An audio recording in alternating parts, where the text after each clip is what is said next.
Oh, okay, because I was there. Awesome. I'm so glad.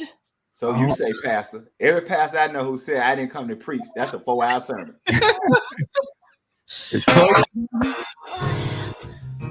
We are live, gentlemen. We are week 7 of What Did Prince Do This Week? I'm super excited because not only do we have Michael Dean back in the house. Welcome. Hey, what's going on? Good morning. We also have C. Liegh back in the house. Good morning to you. To all the people and peopleettes. Yes, because I was holding it down by my lonesome last week with just the audience, but it felt weird without both of you. But I'm so happy that you're back. So I'm just excited. Just to say, you did a wonderful job. Luckily you didn't get my long email. That's because I was dealing with some things and dealing with a loss and some other things. But I didn't get a chance to tell you did a proper job, and we appreciate you as always. Thank you. Absolutely. Co-sign. Yes, and I want to just say my deepest condolences. I've been wanting to respond, but it's been really, really crazy for me as well. And so yes, my deepest condolences. Thank you so much for that. All right.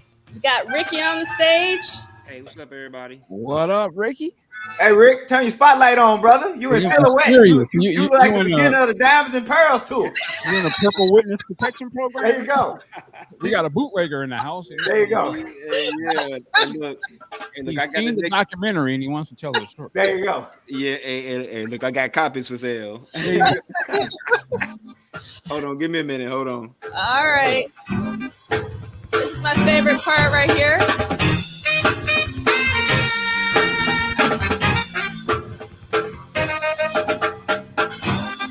Yeah. And don't forget, this is Mr. Prince Rogers Nelson on the drums, in case you don't know. Yeah. All right, so let's greet the people. So we have a tie between Cassandra being first in the chat. ATA Leon can't wait for this week's WDPDTW. Oop, love this part, sorry. I just want to see him in the drum like.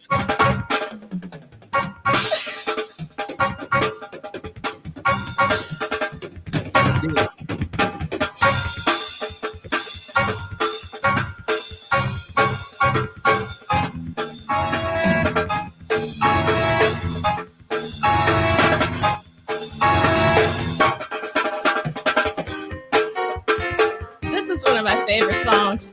I'm sorry. That's how you start a Saturday morning. I can't talk over this. And that bass. And who's playing the bass, Michael Dean? Mr. Nelson. That's right. Man, can't nobody with Prince. Listen to this, man.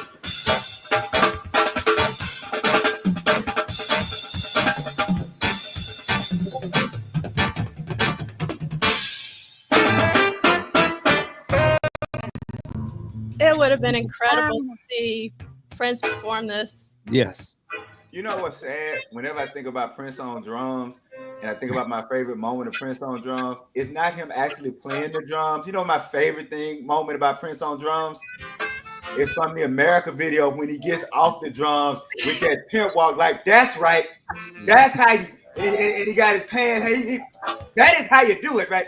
That is my favorite. When I think of Prince on drums, I don't think of him actually playing. I think of him getting off there. That can't nobody F with that. That's right. It was that swagger when he got off that swagger. And we hadn't really seen him do it like that either at that time. So we were just like, yeah, he's a bad dude. That America video, man, it's the gift that keeps on giving. That's all I got to say. All right. So, and look at Rickey. There you go, Rickey. There you go. There you go.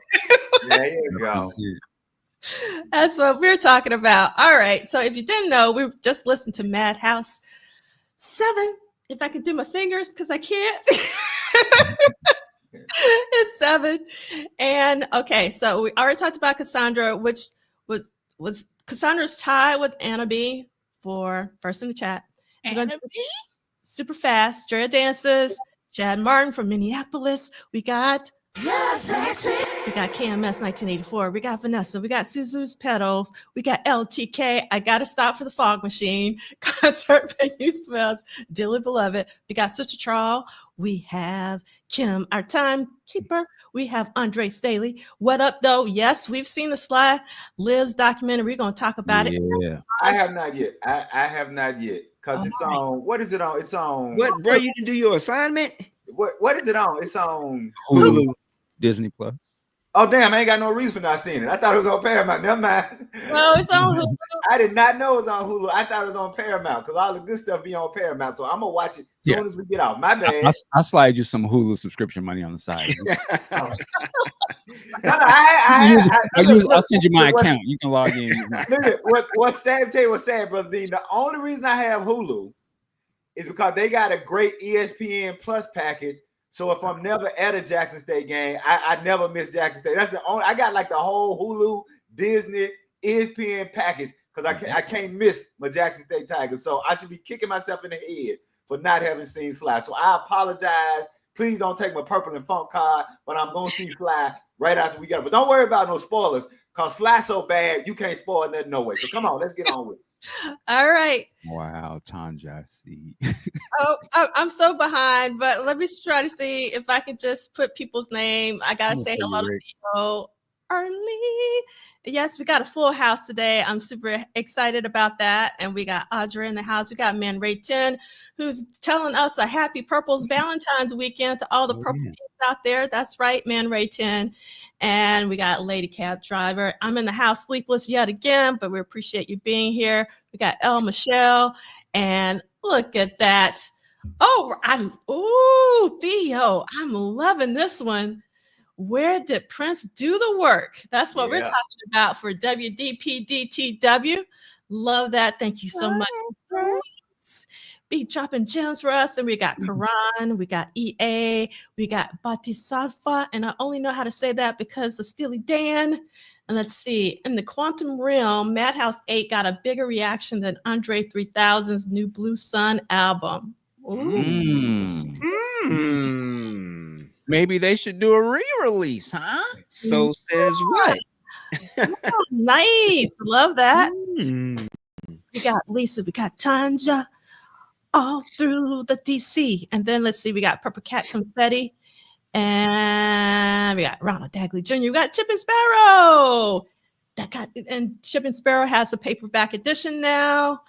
And let's see, listen to Questlove on CPR in the car. I don't know I don't know my acronyms. And let's see. Is it something public radio?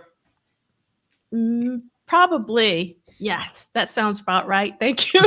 Christian Right Radio. Hey, look, but that's better than what I had in mind. I was going to say color people rules, but I know where you were going. We need to color people's rules. There you go, brother. Right. Oh my God. Okay, well. Hey, look, Black History Month. Hey, color people room. That's right. I love that. We should change this. I like that name. Mila, welcome, my heart. We got we already said Lady Cat, and we got NPR. Kim was saying maybe it's NPR. And the theme song is gonna be Upper Room.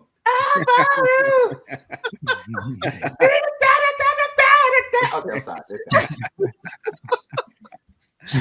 All right. So let's get into the housekeeping really quickly. This is week 7 of What Did Prince Do This Week, also known as Where Did Prince Do the Work? Love that. And let me see if I can get it. We're going week to week, not date to date. You can follow the details scheduled at this bit.ly link or QR code. You do not need the paperback. We got this back. But this is what we be reading, but some of us got the hardback because we OGs. That's right. So then we have yes. All right. And then, I love this El Michelle. El Michelle is saying, all I want for Christmas and forever is a Madhouse re-release. That's it. I'll shut up for now. That's right. Okay, and Theo is saying, I've been in my early 2000s Prince bag the last several days. I ain't mad at you. Ah, scream one more time. Ah, scream one more time. Go ahead, Theo. Not a bad place to be, brother. Not a bad place to be. Yeah. All right. And these will be archived at Polished Style as well as at MDean. Please subscribe, like, and help spread the word. Why? For Prince's work ethic. And this is our hashtag WDPDTW, so that we hopefully can hear from you all of you who went to the Purple Rain tour. And if you want to come on and share your experience, or if you don't want to do that, you can share photos with us. But I'm super excited because our special guest this week is Michael Dean, because Michael Dean went to the Tacoma show. What? Hearing about Tacoma first Prince concert, yes. Mike had to take 2 weeks off to get ready for this one. Write that joke down. It's gonna be he coming with it. Oh, wait a minute, say D'Angela. So before we go, on behalf of my frat brothers, they wanted me to make this Valentine's Day message. Okay. They said, ladies, if you can't be with the one you love the Q you're with. So that sound like that would come from your frat brothers. Yes, it would. Yes, it would. So I'm just a messenger. I'm just relaying the message.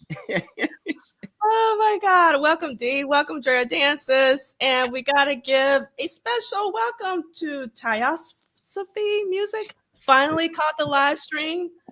Been listening to Michael Dean for a minute. So we're so great to have you here. Mike got fans. What's up? What up? We say welcome. Yes. We are live. Okay, Mike can sing and dance. There you go.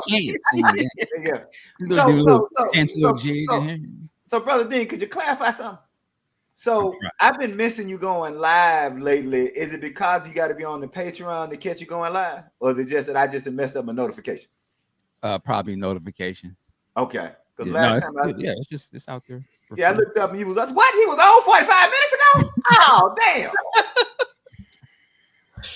We might go live tonight. We might do it live. It might be dropping surprises, boy. Like Sadiq dropping the Vinyl Club surprises. Sadiq, $300. I don't know about this. I'm Oh, yeah, he started a vinyl club where he's like releasing his catalog of work on it's like on vinyl, but each vinyl has something new on it. It's like a new song or something, and he's go do it like every quarter. Oh wow, okay. Like his classic, like his albums, he's gonna re-release all of them, new art, cover art, and everything. But it's not cheap, but man, it's dope. Yeah. So like if you pay for the membership, which is like $300, you get it, like sent to you. You get access to he put out these posters for All-Star Weekend that he's doing a show of like the Fillmore East, Fillmore West type art type stuff for his thing like that or whatever. So like you get access to that stuff and some other stuff. So that's pretty cool. I think he's also doing a some sort of Oakland tribute for the All-Star game or something. Yeah, I think that's supposed to be today. Mm-hmm. Oh, I got to check this out. Yeah. All right. They have completely discombobulated the All-Star game. So it's anyway, we won't get into that. Well, yeah, but I know for those asking, why are they talking about Sadiq? Well, Sadiq is probably one of the Prince disciples that has carried the torch since 2016. So like if you go see a show or like check him out live, he's definitely worth the money. Absolutely. Yeah, to me it's Prince, Sadiq. He's on that level to me. Yeah, me too. Yeah. And so I do have to remember that people don't know that. Yeah, he actually did they had him on TNT with Charles, Ernie, Kenny, and Shaq, and he came out and spoke. He talked about like when he got hired for Sheila's band and all that type stuff. So he never shies away from like talking about his connection. Yeah, that stuff. Just to throw in real quick, I don't want to sidetrack it, but I just saw it before we started. If you haven't seen, go watch. What's the podcast with Tank Jay Valentine? Oh, R&B Money. R&B Money. But they have Ellie Reed on this week. It came out today. Oh, cool. And, it's good stuff. And they talk. There's a whole Prince section. Yeah, he's another one. Talks about Prince a lot. About that, what that meant to him and stuff. Good stuff. All right. So we are saloning early and we love that. That's why we're here. It's about community and finding out stuff. So again, you can actually, if you want to come on and talk to us, that is the email. And then next week, we're going to be talking about Inglewood. And I'm sure somebody out there went to one of the Inglewood shows. So I would love to have someone come on, talk about, because it's like 6 nights, because I think it's also Sunday at Inglewood. So if you attended that, please email us at WDPDTW@gmail.com. And if you don't want to come on and you took some photos or a friend took some photos, please share them with us. So please. Inglewood swinging.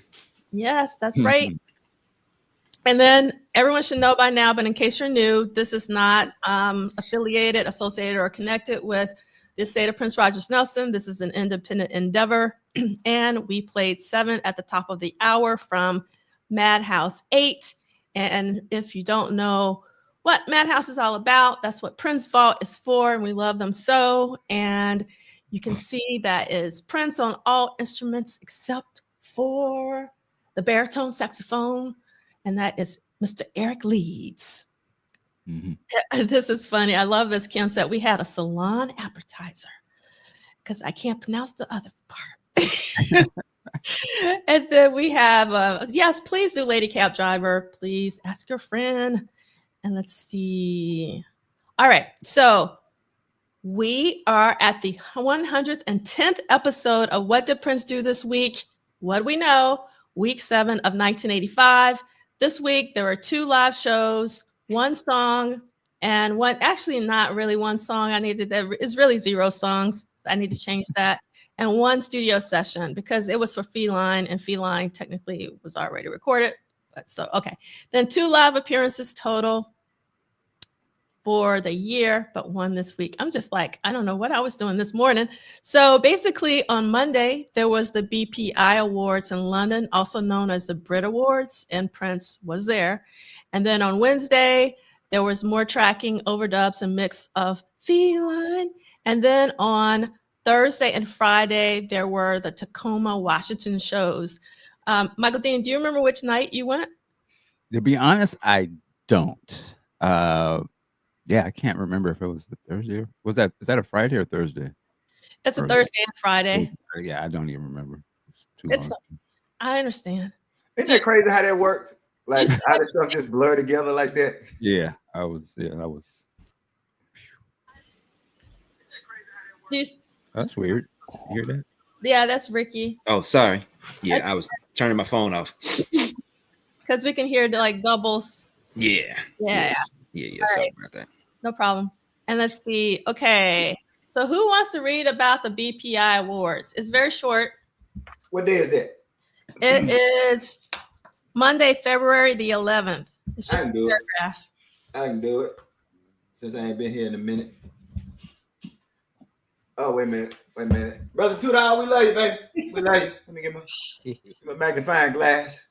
My spectacles. I believe in the hardback is page 51. There you go. In the old version, King James version. Oh, just that Testament. Monday, February 11, 1985. Prince appeared at the BPI Awards at the Crossover House Hotel in London, England. He won 2 awards: Best Film Soundtrack for Purple Rain and Prince and the Revolution.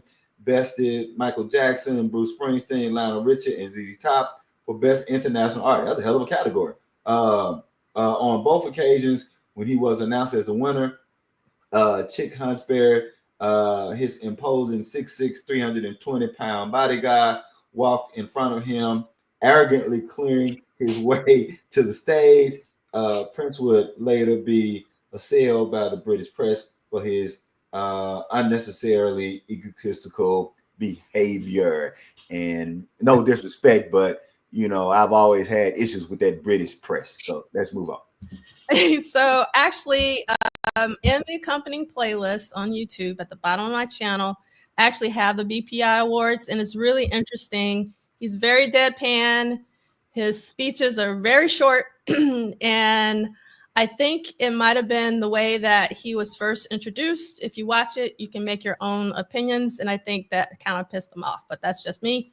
And so, what do you guys think of that sort of his appearance there? Like, did you make of anything of that back then?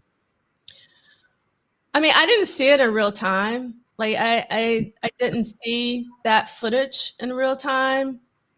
But since seeing it, like for me, the guy who's from, was it Frankie Goes to Hollywood? Was that the name of the group? Yeah. Relax. Don't do it when you want. Yeah. He introduced Prince for the first award, and I think that kind of ticked what he said ticked Prince off, and that just set the mood for the remainder. Right. Do you remember what it was? It some sort of, was it like a gay joke or something crazy or something? It was. He said something to the effect that I wish I could remember exact lines, but it's something like he hadn't had sex with Prince, right? But he had it over the phone with Prince or something like that. I can't remember the exact words, and I think that was why Prince just kind of shut down. Yeah. Plus, you know, I think all these award shows, he seems to have this like he's kind of jarred, like surprised, or like the, you know, like the attention, like getting up saying thank you is kind of like, I won't say a struggle, but it's kind of like he's kind of bashful and shy. Like you can kind of see it. He's kind of like uncomfortable, but not like it's, you know, he doesn't really want to be there, but it's, you know, it's kind of like all this attention is like, whoa, you know, like it seems like it's a lot at the moment. Because even like with the music award speech, you know, like it was kind of like, hey, you won. And he went up and it was like his speech was kind of like, you know, jabbish, if you know, like if that's a thing, you know what I'm saying? Kind of like he kind of was, you know, like trying to find the words to say and things like that. Or like D'Angelo said, you know, like with this one, I haven't seen this one, but I think I remember seeing pictures of it, you know, kind of just sounds like he was just kind of, you know, like taking it all in, and it was a lot. Yeah, because I mean, for the American Music Awards, you know, there's different levels to anybody's emotional affect, right? And so while he was definitely, I mean, like actually the premiere of Purple Rain, he's very guarded, but he didn't seem upset. He just kind of felt, I don't know, it's hard to explain, but there is a difference between the Purple Rain premiere Prince and the Prince that's at this BPI Awards. Right. I mean, even though they're both not talking, there is a difference. So I highly recommend that you watch the footage that's in the accompanying playlist. And I do have some photos, and you can kind of see this in the photos, but you can see it in this photo right off the bat. See, that picture right there. Ain't nobody at that table happy. Boy, he mad. That's a choice to have a big bodyguard dude sitting next to you. That isn't, I mean, who is so imposing looking. That's an absolute choice to do that. You know what I mean? Because nobody does that. Like, if you think of all the superstars that have come before him, you know, they're not walking up there with a giant dude to sort of give off the impression like, man, we will whoop your ass if you come closer to me. I just thought that was an interesting thing that he did. Like, I understand where he's coming from in terms of like where his background is. So I get that when I see that, to me, that reminds me of, you know, in the streets, like, yo, we got my homie, you know what I'm saying? Like, don't touch us. You know what I'm saying? Like, that's just how we roll. And I always looking at it as an older person, I can pick up on this as a kid, but to sort of gives off the image like, yo, Prince he rolls with, you know, them dudes. You know what I mean? Like he's that, you know, he rolls with them types of dudes, and you can't touch him. If you do touch him, you're physically going to get hurt. You know, it's interesting to think when you think of the later Prince, you don't think of him like that. But at the height of superstardom, you know, his image was he was like a tough guy almost, or he sort of gives off that impression, like, you know, yeah, I got peoples, and I want you to see them, and I want you to know that I have people that can get down. You know, that's an interesting sort of where he's coming from. It's really actually a really hood type of a thing. You wouldn't think of a guy in his position would be doing that, but that's where early Prince was. Like he let you know, we have folks. Essentially, don't let the gear and all that fool you. He's coming from a place of where we got folks. You know, that meant something to those who come from that environment. That's a very, to me, it's interesting that he did that. He didn't do that later in his career, but early on, I think he set the tone. Well, you know, I wonder, you know, Vanessa is from London, and Lee Christian's not here today, but I'm curious, like, what kind of press was going on over in, you know, maybe the British tabloids, or just, you know, how music journalists were writing about him. Because that's one thing that I haven't done, is actually read a lot of like the British literature, you know, around that time, around Prince and Purple Rain. So it depends on what the rhetoric was around Prince over. Well, you said, I remember going back, reading and getting those things like in 15, 16, 17. And that's the first time. And I want to say this because I want to be respectful of other people's culture. I want to say, so I don't want anybody who's like from Europe or from the UK. I'm trying to be, but so their press was always early on a bit more aggressive than the US press. The US press, you know, as today, nobody's safe, and they took the gloves off. The British press kind of had a reputation for taking the gloves off like much earlier. They had a reputation for being adversarial with their stars. And so there we go with the extremely negative. So the wacko jackal and all that. So the British press, for me, it was partly, man, they coming after these brothers, but also the British press was kind of like that to a degree anyway. In fact, and this may not be historically or chronologically correct, but when I think paparazzi, I think UK press first. And this, again, I want to be respectful. I want to be respectful, and I don't want it. If anybody in the chat, because I know Sister Vanessa and other folk can push back on this, like the whole Princess Di thing didn't shock me like it shocked a lot of other American people, because I'd known kind of about the British press. So that thing didn't, you know, of course, somebody dying will shock you, of course, but the whole thing and kind of how it played out, the British press was so yeah. So when Prince was getting it and Mike was getting it from them, I was kind of somewhat like, hey, they going after the brother. But then it was also, they kind of went after everybody anyway. They've been kind of, I don't want to use the word nasty, I'm looking for another word. So anyway, I'll shut up. All right. So we got lots of photos. So let me go through them. Now, one, I want to show these to you, Sealy, because he got on he had on his shades for a little bit. There you go.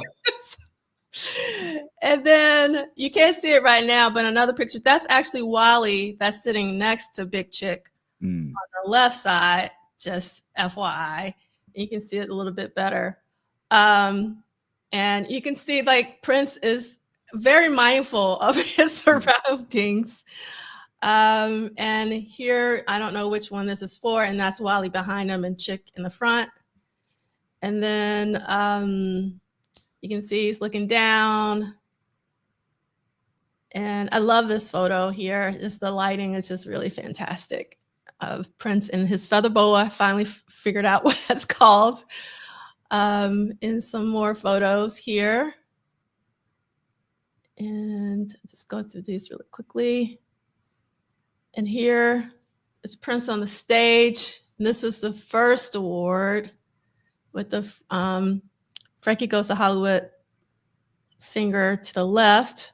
I don't know the other guy to the right. Maybe somebody does in the other guy. He was rocking that Michael McDonald. That was there you go. That was the look. That George Lucas. Boy, that's from white folks. I love it. Yes.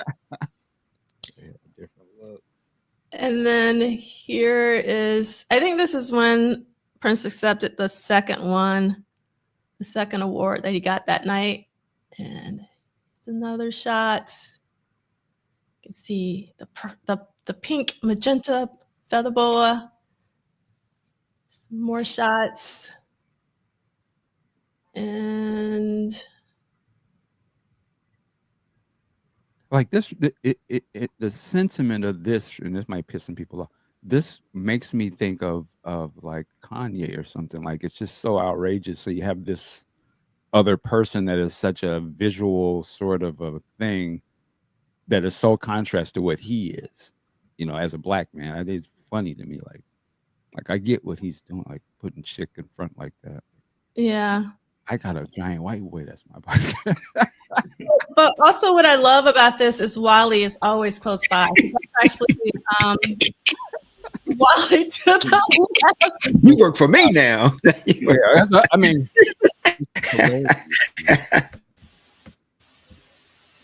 And let's see. I mean, we have to remember, like, this is what, 4 years after John Lennon was killed by a fan. Yeah. You know what I mean? So like this was kind of, I mean, he did mention that in like anti-Christian. So I mean, it is still kind of heavy, right, on like a lot of celebrities. And so like, I mean, I would like to think that probably had something to do with it.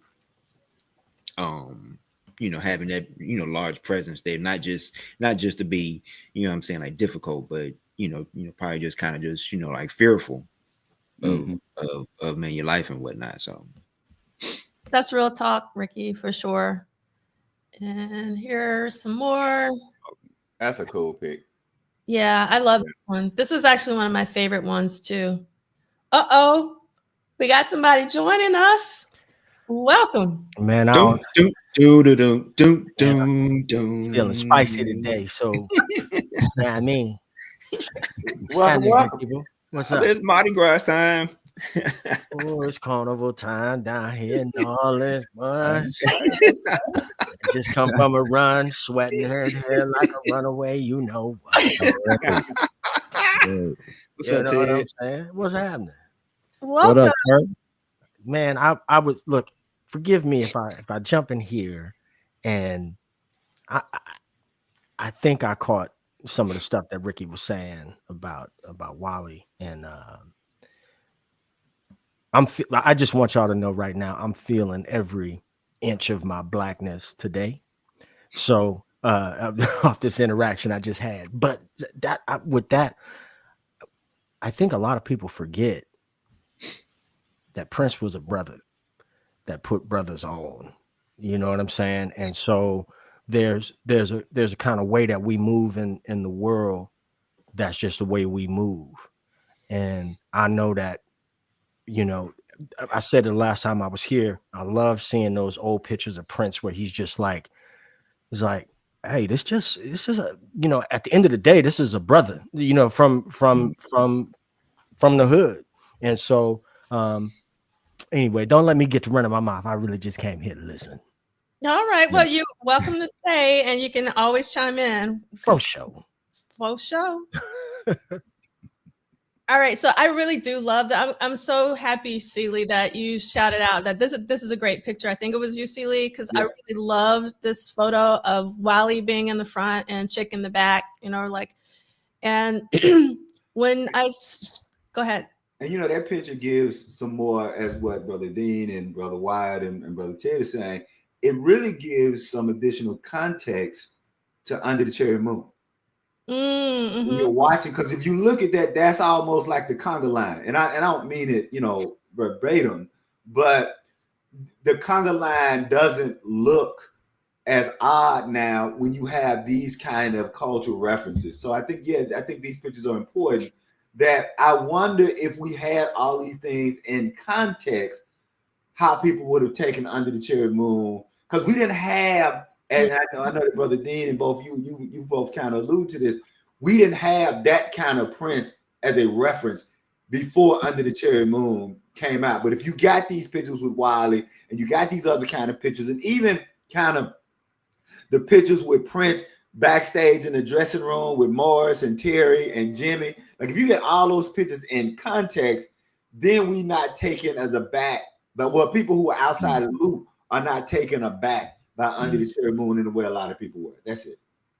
I can see that. Yeah. I think if you watch the movie somewhat now, sort of disconnected from what Prince is in your mind, or if you were younger, maybe aside from visually, Prince is still look very striking, and you don't see that visual very often. But in terms of how they carry themselves and the way that they act in the movie, it plays no different than any sort of kind of quote unquote hood movie. Yep. In terms of their characters and stuff, like you understand who they are as characters, though they may look extravagant, they still act very real. Like, I get it, you know what I mean? I understand. So that's why I think the movie is actually really good. It's just the expectation, you didn't know what to make of it, like you said. You know? Exactly. And I was really disappointed. I'll just say this. I was really disappointed. And I don't try to tell anybody, you know, I'm not gonna say you should be black this way or black that way. I was just really disappointed that I don't know if I want to say a lot or a few, like the black indexes of that movie jumped out to me. Like I could catch them, like, you know, like those things that you know as part of black culture. And it's that there were so many black people who missed it. And I go, like you said, Brother Dean, in real time, I was like, this is a hood movie, right? This is a kind of hood movie, buddy cop / kind of movie. But there were so many people who missed it. And I just didn't understand, like, how you not, but I guess when you dress a certain way and you wear your hair a certain way and you put it in a different setting, people are so limited to what they see black people are and what they see black people could be. And they probably a lot of people didn't even know about the Harlem Renaissance and how a lot of the cats from the Harlem Renaissance went to France, because that was the only place black people were being treated like silver human beings were in France. And so I guess if you didn't have that Harlem Renaissance, black people going to France connection and just seeing those indexes, people missed it. I said that. I do think, though, these pictures that we're looking at, this is all that we had. Like, we didn't have social media. So a lot of people see Prince as what we're looking at. And so going from Purple Rain, this was more Purple Rain Prince to Under the Cherry Moon Prince. This is not the same Prince. Right. You know? Yeah. So I think these images that were in the press and also like the award ceremonies, like how he was very curt. He wasn't very, at this particular time, I think played in a lot. So like when people saw Under the Cherry Moon, they didn't know what to make of it because they hadn't listened to the rehearsal tapes of Prince, you know, making jokes, you know? Yeah. So, yeah, right. Plus, you know, like he wasn't doing the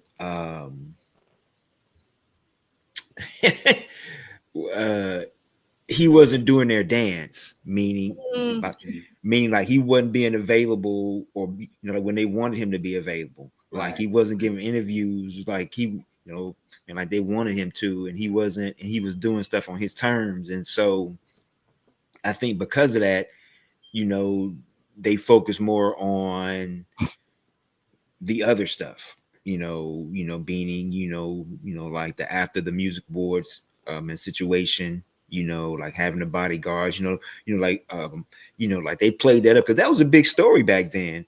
Like, you know, like Prince is surrounded by bodyguards, you know what I'm saying? Like everywhere he goes. And I don't think he had bodyguards any more than anybody else of that stature. I mean, like there's a video of Michael Jackson with a whole like police squad running around him, you know, jogging to like an arena. So, I mean, you know, like Prince certainly didn't have that.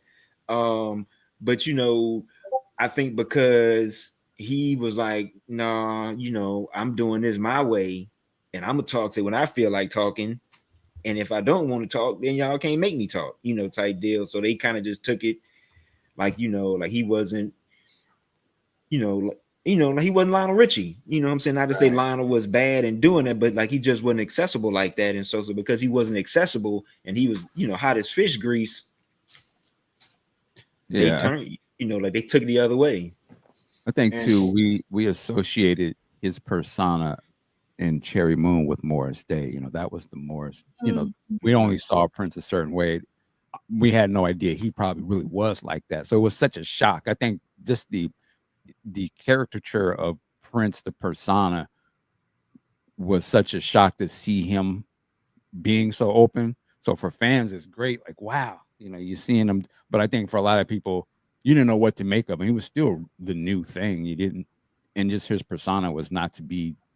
You just thought he was exactly what D'Angelo said, very quiet, you know, shy. And so to see him in that movie was it was almost a distraction from the movie because you're still just kind of tripping off of, wow, is this what he's really like? He's talking. Yeah, you know what I mean? I think that's the distraction to it at the time.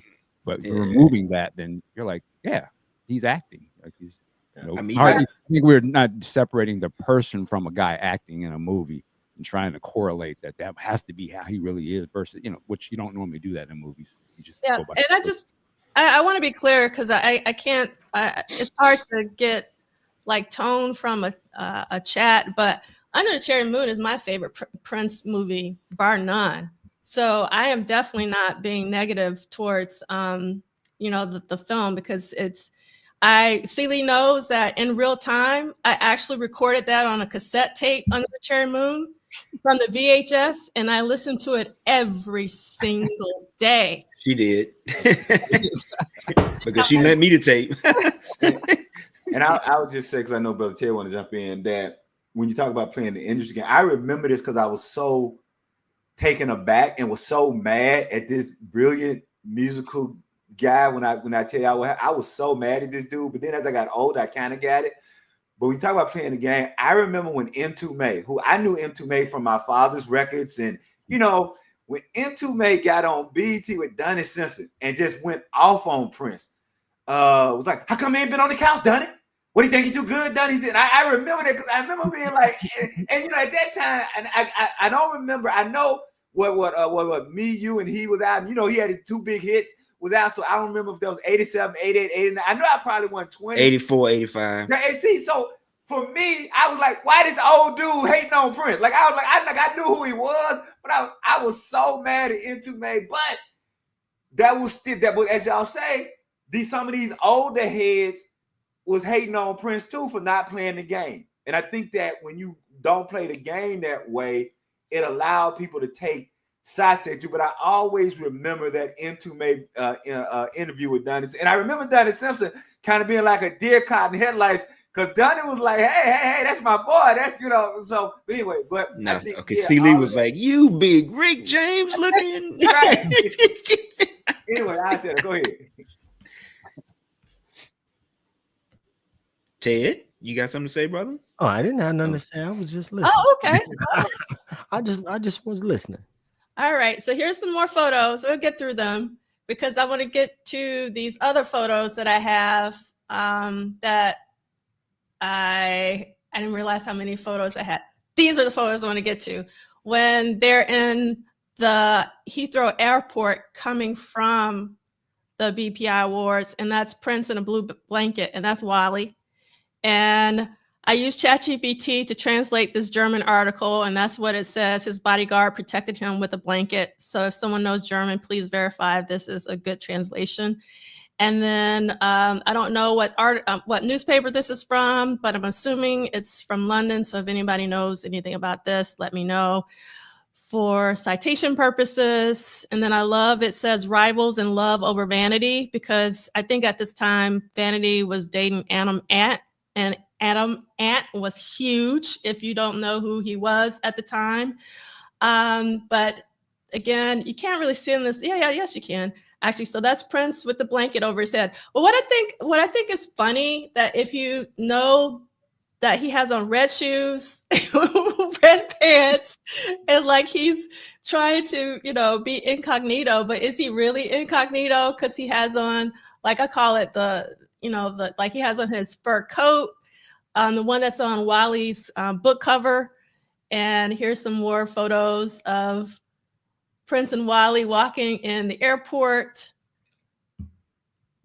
And I love this one. And just how Wally is smiling. Which you can see right there in the picture like that. You can see this is a joke. Like this is them. Like it is for its security, but it's also a joke as well. And it's like, if we'd have had these pictures like this in real time, I think people would have perceived a lot of this a different way. And I just want to say to someone asked about the Beyonce thing, I think the difference is social media makes you appear you're always there, even though you are not.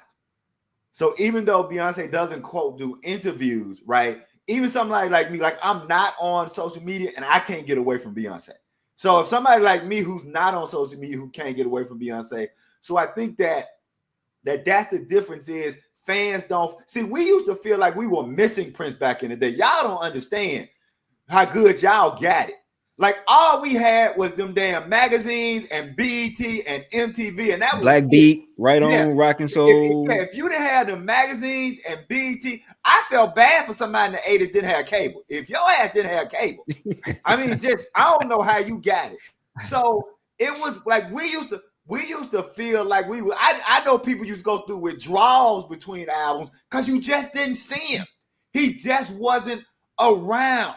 And so now with all of this, that Beyonce fans have such access to her at the height of her fame, at the way in which those of us at Prince fans, you just didn't have access. So just hearing him on the radio, hoping that a song was gonna be in heavy rotation, was the closest you was gonna get. I said, I mean, hey, I have a question. What do you guys think? How do you think that Prince would handle social media today? Man, there's so many things going on in the world. I always think, man, I wonder what Prince would say or how he would utilize social media today. There's no real getting away from it, right? But what do you guys think? How do you think he would handle that? I think that he would have found like toward the end, like I hate saying toward the end, but later, like he was. I remember he did the funny selfie thing, but he had a real camera instead of like that. And what I knew instantly, that was Prince being funny. Like Prince know that you don't take a selfie with this. So I think Prince would have been. I don't want to use the word trolling because it has such a negative word, but I think that if anybody could have found a way to use social media and still be mysterious, because remember back in the day, what we call those message boards. And Prince would secretly be on the message boards. So I think in the same way that he would secretly be on the message boards. And of course, he would pop out because, again, one of my favorite moments in digital internet is the song Funk, which was, P-Funk or FU first, and then it was Funk. Like Prince is the only artist I know wrote a diss song to his fans. Now, and I loved it in real time, maybe because I didn't see myself as one of the fans he was writing a diss song to. But I love the fact. So if some of y'all from Prince.org is on here and you're still a little salty about that diss track, hey, I was all with the diss track. So I think that Prince would have found a way to have the best of both worlds, right? To have his cake and eat it too, which by the way is a stupid saying, have your cake and eat it. It's my damn cake, but how come I can't have it and eat it? Anyway, I shut up. When you ask that, Ted, are you asking how would Prince handle it if he were an older person or if he were a younger person born into social media? Okay, now see you digging into a whole nother thing, Ricky Dicky. I'm saying this. I'm saying that's come on, pretty Ricky. Listen, what I'm saying. Okay, First of all, I wonder if Prince was a young person today, right? Social media, would he even have blown up? Okay, see now that's how I'm going to answer it. Is if he were a young person, I know today with the same work ethic that he had, I think he would maximize it to like the fullest in terms of like, because I mean he'd have like a DAW and he'd have a laptop and he'd be able to do it himself, and so he could write it, compose it, arrange it, mix it, like and all that. So he would be releasing stuff and not have to worry about, like record label stuff. But then the question, now everybody gonna be calling you Pretty Ricky now. Man, I'm used to that. That ain't nothing new. But then, like now, like it's like what comes first, the chicken or the egg? You know what I'm saying? But then the other part of that question is, how would he use it to express his ideas about the current state of the world? How many songs would be written about like UAPs? Maybe that's a question for another time. Don't mind. I would simply say, I think it's a great question. I would say that one of the things that gets lost when we discuss Prince, and I want to say it right, because sometimes the word, and maybe I need to find another word for other than contrive, because contrive has such a negative connotation. But I think that one of the things that gets lost is not just how artistic Prince was, but how smart he was. Like Prince understood humanity. Let me say it this way, and I hope people get what I'm saying. So Shakespeare was a poet and a playwright. But here's what I say to people. And if you go back and read the reviews, the actual real-time critical reviews, Shakespeare was not really a beloved playwright because he was seen as untraditional. And my point is that Shakespeare wasn't a great playwright. What Shakespeare was a great poet who understood human nature and staging. That's different than being a great playwright. Shakespeare so understood why people do what they do, he couldn't help but write hit plays. Prince was so smart about the psychological construct of not only why people did what they did, but why they like what they like. I think that no matter where you drop him in whatever era, he would have been smart enough to manipulate whatever technology was there to get what he wanted to get out of it, if that makes sense. He may not have been, because we have to look at, you are influenced by what you're influenced by, right?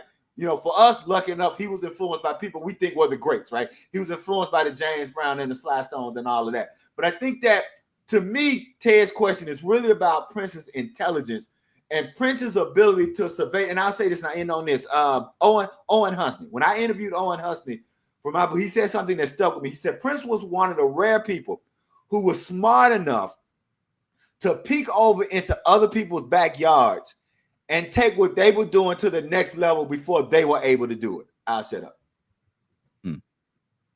I would say, I wonder, I think if Prince had continued to live and continued to be on social media as he was, it would have been interesting to see how he would have navigated the whole BLM sort of movement, because I kind of feel like, when he sort of left us, that was starting to really sort of turn into a thing, and he was sort of dabbling into that a little bit.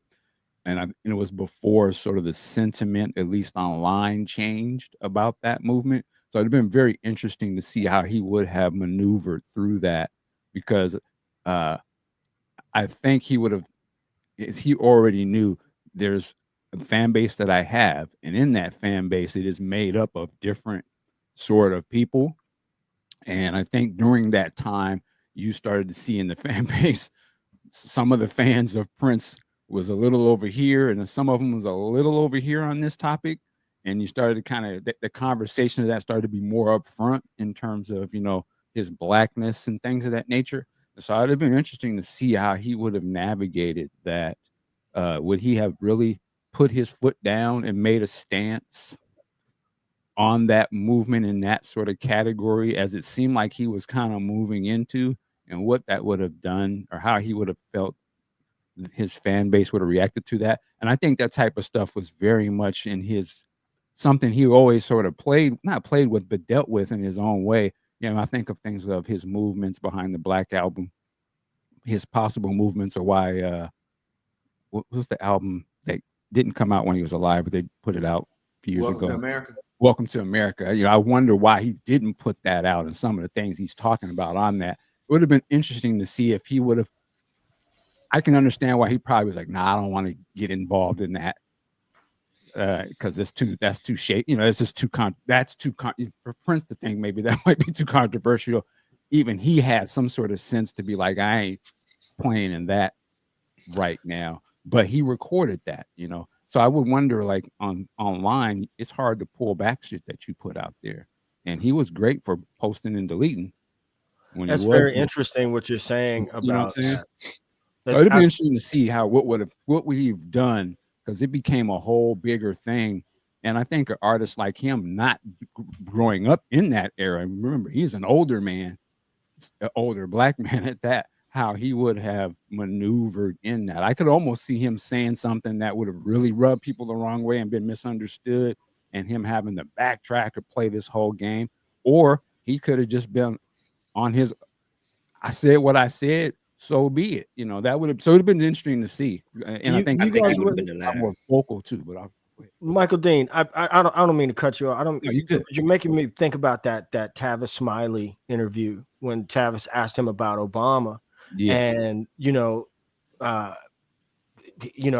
I got no dogs in that race, and like in this politically charged climate that we're in right now, like I'm kind of the same way, not for religious reasons, but I'm just like, and there's so much pressure to choose a side. Exactly. You know what I'm saying? But what's fun is that he would say that, and at the same time then release Dear Mr. Man. He would say that, and at the same time, and I don't think people, that was a very brief controversy over Cinnamon Girl. I remember Fox News, and I remember there was this one really kind of right-wing pundit on Fox News who just came after Prince after Cinnamon Girl. I remember she said that, this is just her words were, this is just a washed up rock artist trying to get some fame on a topic. Like, so he knew that Cinnamon Girl. So I think that's what Prince, I think these questions and everything you guys are saying is because on the one thing, Prince would say these things, and then you go to the music and you go to Family Name and you go to the whole Rainbow app because the Rainbow Children, yes, it's a Jehovah's Witness manifesto, but it's also a Black liberation manifesto, right? You have on that album The Work Part 1, right? And so it is Prince definitely, and I guess used it, having his cake and eating it too. On the one hand, right, saying things like I don't have any horse in that race, but on the other hand, all of the music that he is releasing is clearly saying he has, look at We Walk, We March, right? He took We March and he gave that, like he personally gave We March to Louis Farrakhan. For those of you who are in the chat, there's no more controversial figure in American history than Louis Farrakhan. And for Prince to write a song and give that song to Louis Farrakhan, I think that he would have probably been doing the same things, saying one thing verbally, but then when you went to the music, it was that he clearly had a horse or a dog in the fight or race, and definitely meant to say something specifically about it. I'll shut up. Do you think religion served as a convenient escape hatch? No, and here's why. I think that if you listen to two reasons. One, if you listen to the Rainbow Children, it is his most politically charged. What does he say? He says that, and I don't want to botch up the lyrics, but he says essentially, no disrespect to the Holocaust, would you want to be bought or be sold? No, would you want to be killed to be sold? I mean, you don't get no more political drawn in line. And then the second reason I say no is because I hate doing it this way. He hired me specifically to write a book about religion and music being the driving force of Black people's movements. That was what he wanted to say in that book. We did an introduction for it. We did a table of contents for it. But unfortunately, the three publishers wanted a sexual tell-all book from Prince.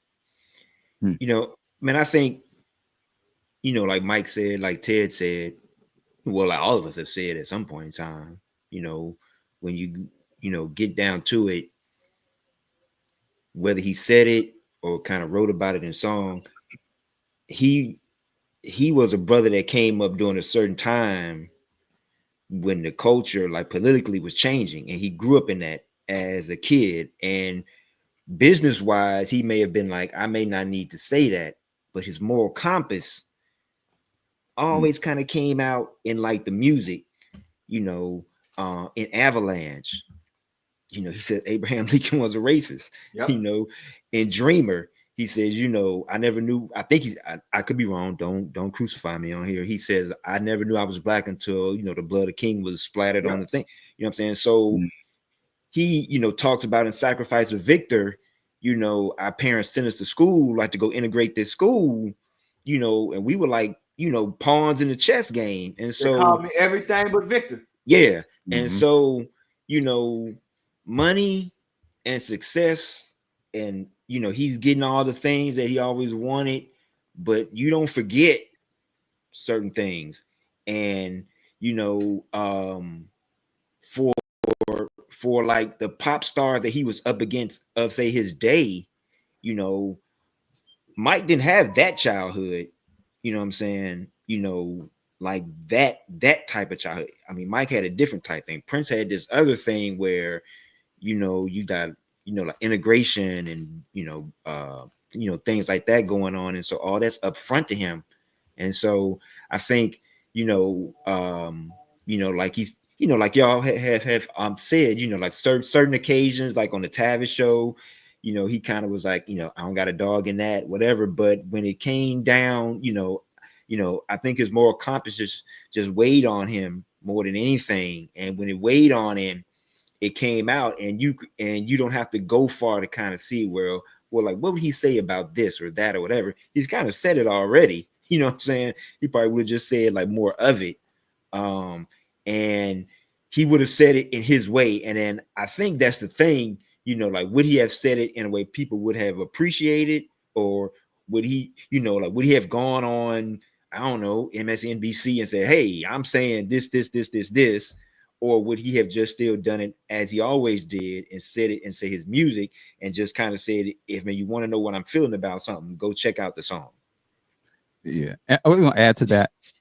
And remember, you know, Janelle Monáe, you know, tweeting out, you know, I'm with Prince. He giving me Hidden Colors, you know, Tariq Nasheed documentaries. You know, this Prince giving that to her. So you can see where his head was. I think just as controversial as I can imagine some items may be in this documentary, I think this would be one of the controversial sort of items that I don't want people to miss either, that this was who Prince really kind of was, as opposed to what he's sort of presented. Yo, he was black first. You know, he was making these moves. What was he reading? What type of stuff was he into? You know, why was the Rainbow Children documentary not? He didn't show that to us either. You know, there's always been these elements of, I think, where Prince the person is about, and then there's what the presentation of the, you know, the artist, the personality of Prince. And even he's sort of smart enough to know, yeah, I'm into that, but that ain't good business to put all our business in the street like that. There's a time and place for these conversations. I'm over here talking with Tavis, Dick Gregory, and these other brothers, but my fan base don't know that. You know, we're doing real work over here and making moves behind the scenes. It don't make sense to put that out front. And we understand what that means too. It's a form of code switching in a sense. He's just doing it on a different level. We do it at our jobs. That's his job, you know. So we get it, but I don't want that part to be missed either when people talk about Prince later on. He wasn't just out there in his draws. He was actually really about doing some good stuff. You know, he was doing all this philanthropy and stuff too. So that all of it goes together. Being in his draws was good stuff for some people. I mean, yeah. But he just wasn't all about you may need to tell people. Go ahead, smile, D'Angelo. Go ahead, smile. You may need to tell people who NOI is. There are probably some people like, what's an NOI? Oh, yeah. Oh, man. You on mute. You on We mute. can't hear you. So we'll let them do some homework this week. Okay. To figure out what the acronym is. So, Well, speaking of homework, D'Angelo, I did do some homework for you. okay. I did. I actually did some extra credit with it. I went back and re-listened to Romance 1600. What? Yeah. And I watched the video that D68A put up of that San Francisco show. Yeah. Yeah. This is one of my favorites. Yeah. Yeah. That is so amazing. Yes. I'm so happy to hear that. So you're going to be ready for the symposium. Yeah. That's right. All right. So we got to keep it moving because we still got a lot to cover. Who is going to read Feline for me? It's page 51 or 50, somewhere in there. I'll go ahead and get it out of the way. Okay. I'll let these other guys go last in class That's why I read today. the short one first. Look at Mike dipped out. I gotta go to the bathroom, teacher. You ain't slick, Mike. Yeah, I'm talking about you. Okay, Feline, track overdub, Sunset Sound, Studio 3, 6:30 p.m., 2:30 a.m. Booked, 2 p.m. to open. Producer, Sheila E. Prince, Neither is Circled. Artist, Prince. Engineer, Peggy Mac Leonard. You want me to read the quote? Skip the quote.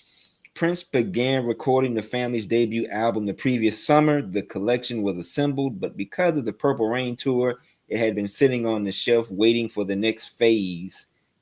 Today, Prince decided to rework Feline, one of the tracks that was left on the cutting room floor.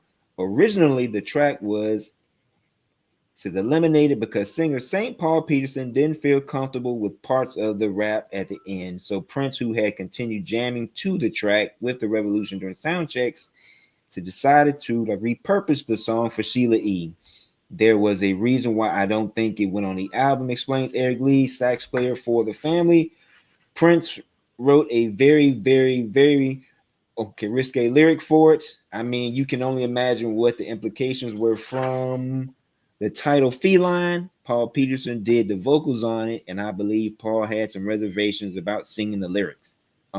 These lyrics. And skip the next 2 paragraphs and go to Prince and Prince and likely Sheila E. on drums jammed for multiple takes on the groove from 6:30 in the evening until taking a break for dinner. Once a recordings had resumed, more keyboards, a guitar, and several layers of Sheila's background vocals were added to the track, including an ending created from feedback similar to the then unreleased long version of Computer Blue or Rearrange. Ooh, almost messed that up. The song also featured Prince's spade-ups and guitar similar to the way he did with Toy Box, as well as some updated lyrics to reflect a female point of view. The horns recorded for the original version were dropped in favor of a heavier guitar part.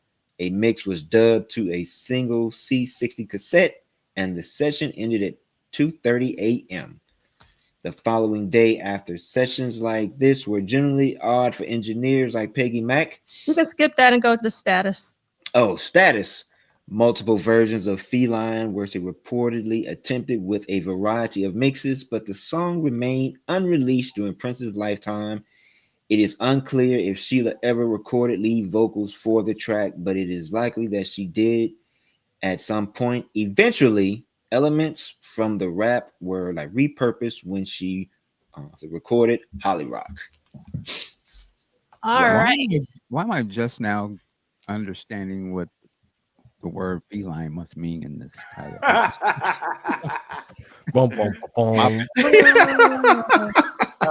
I'm late.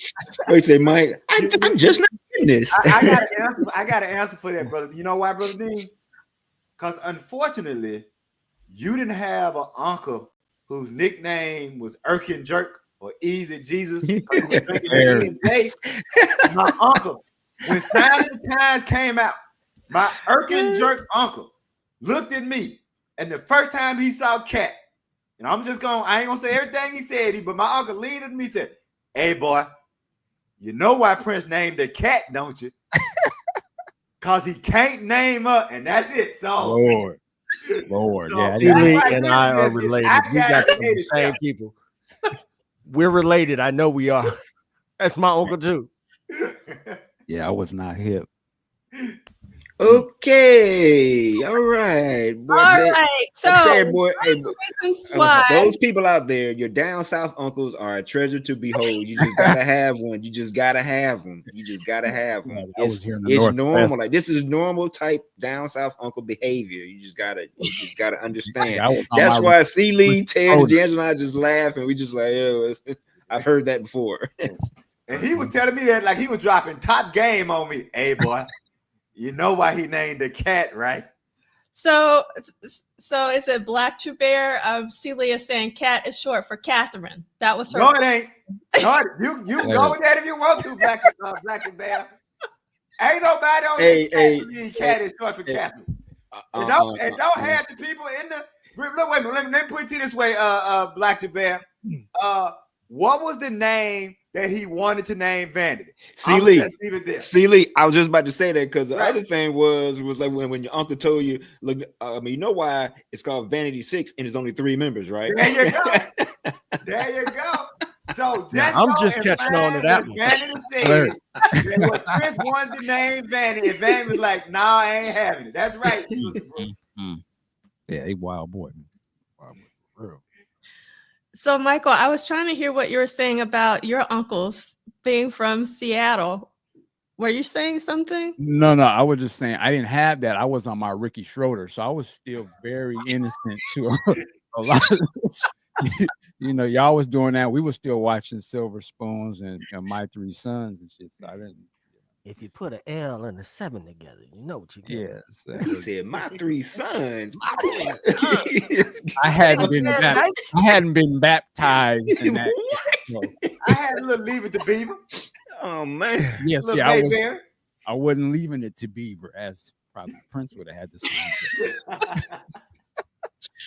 Oh my goodness. Okay. So I really think it was important that we read that, because anytime I think of Feline, I think of the family, but knowing that Prince was also considering it for Sheila E.'s album is really interesting, and so much so that they actually recorded it.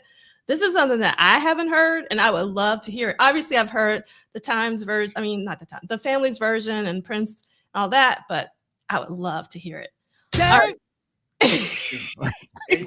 and they don't connect, but I can't think of Feline without thinking of Movie Star. Like for me, Feline, Movie Star, all of those grooves are kind of like right in that kind of pocket kind of thing.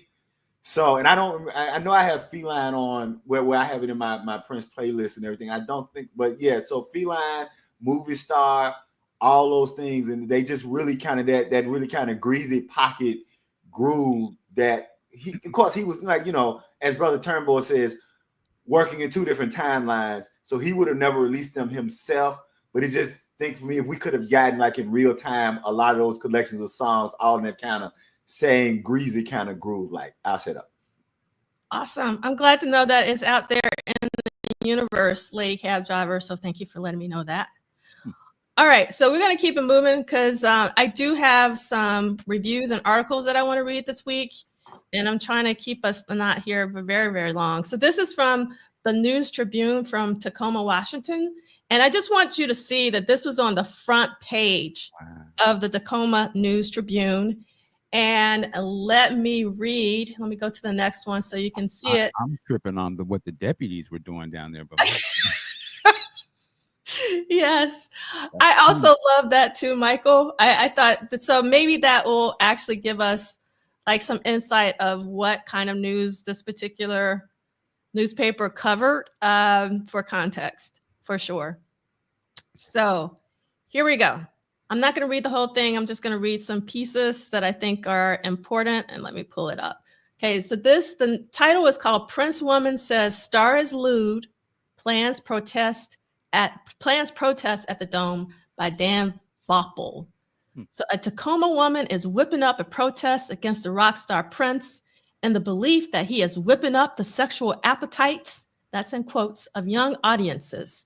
His simulated sexual activities on stage have overstepped the lines of decency, says Ellen Fleming. Her inspiration came from the January issue of the National Federation for Decency Journal. I'm going to say that one more time. The National Federation for Decency Journal. The magazine lambasted Prince and his band, The Revolution, for their own stage sexual antics. The journal quotes a Detroit News concert reviewer as reporting that at a Detroit concert, Sheila E., Prince's drummer friend, really got the crowd going, especially when she stripped down to a sheer body stocking with strategically placed patches of glitter. According to the review, the highlight of her show occurred when she brought a gent up on stage from the audience and simulated performing oral sex as well as stroking him from head to toe. All this, keep in mind, while taunting the crowd with mild obscenities about his sexual apparatus.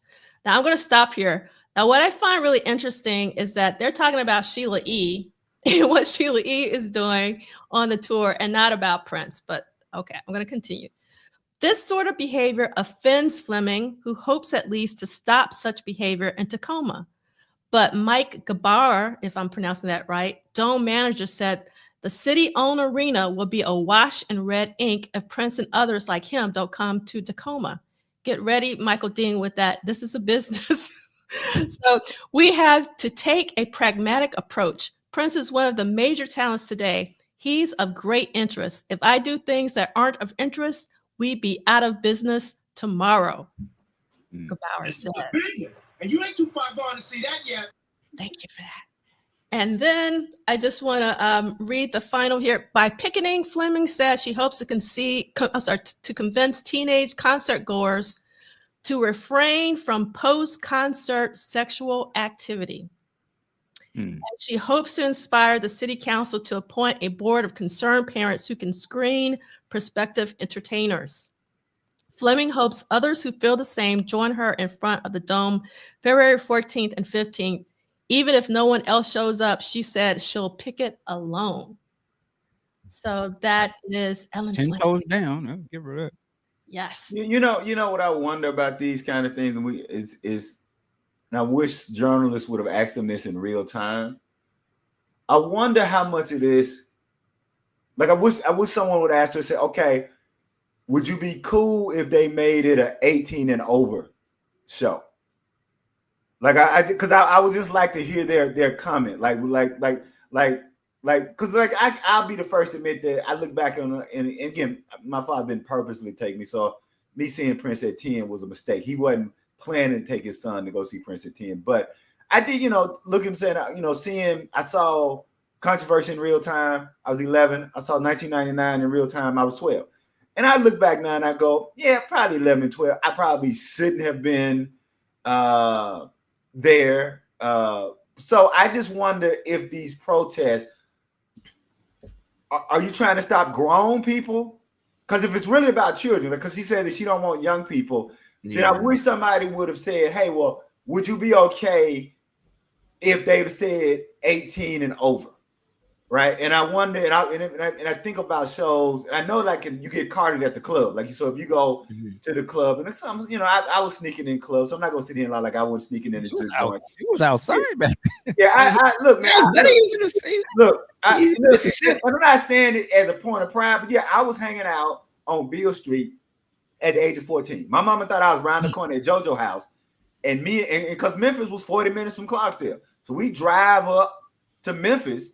And so, but I get that. I get it. My thing is just, because if you put the question to them, I think you get to expose some of the hypocrisy.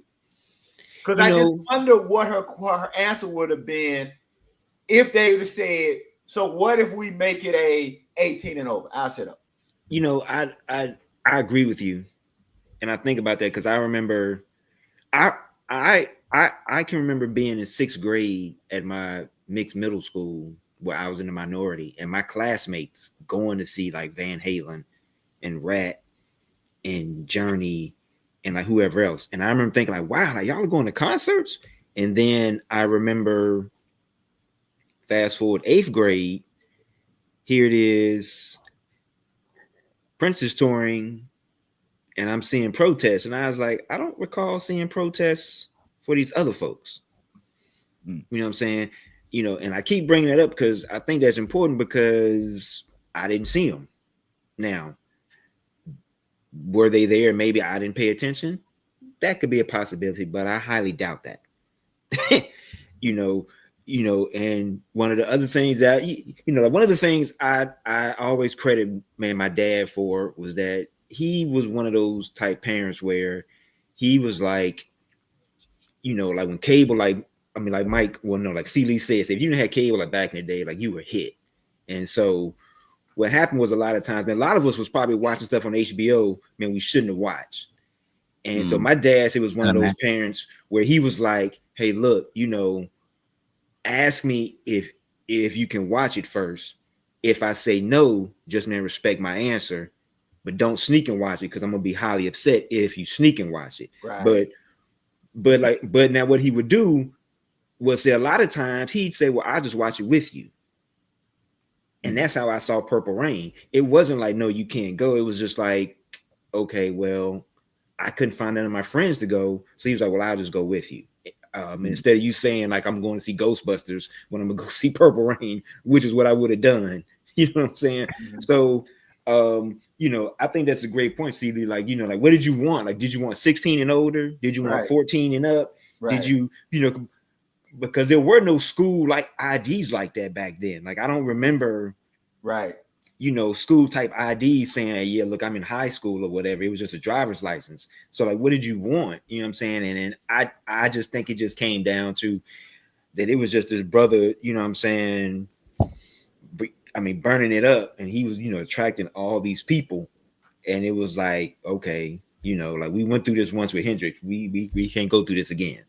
And so I know Brother Taylor was listening, but I think Big Sexy put up a good point. And so Big Sexy, I agree with you, but my question would be this.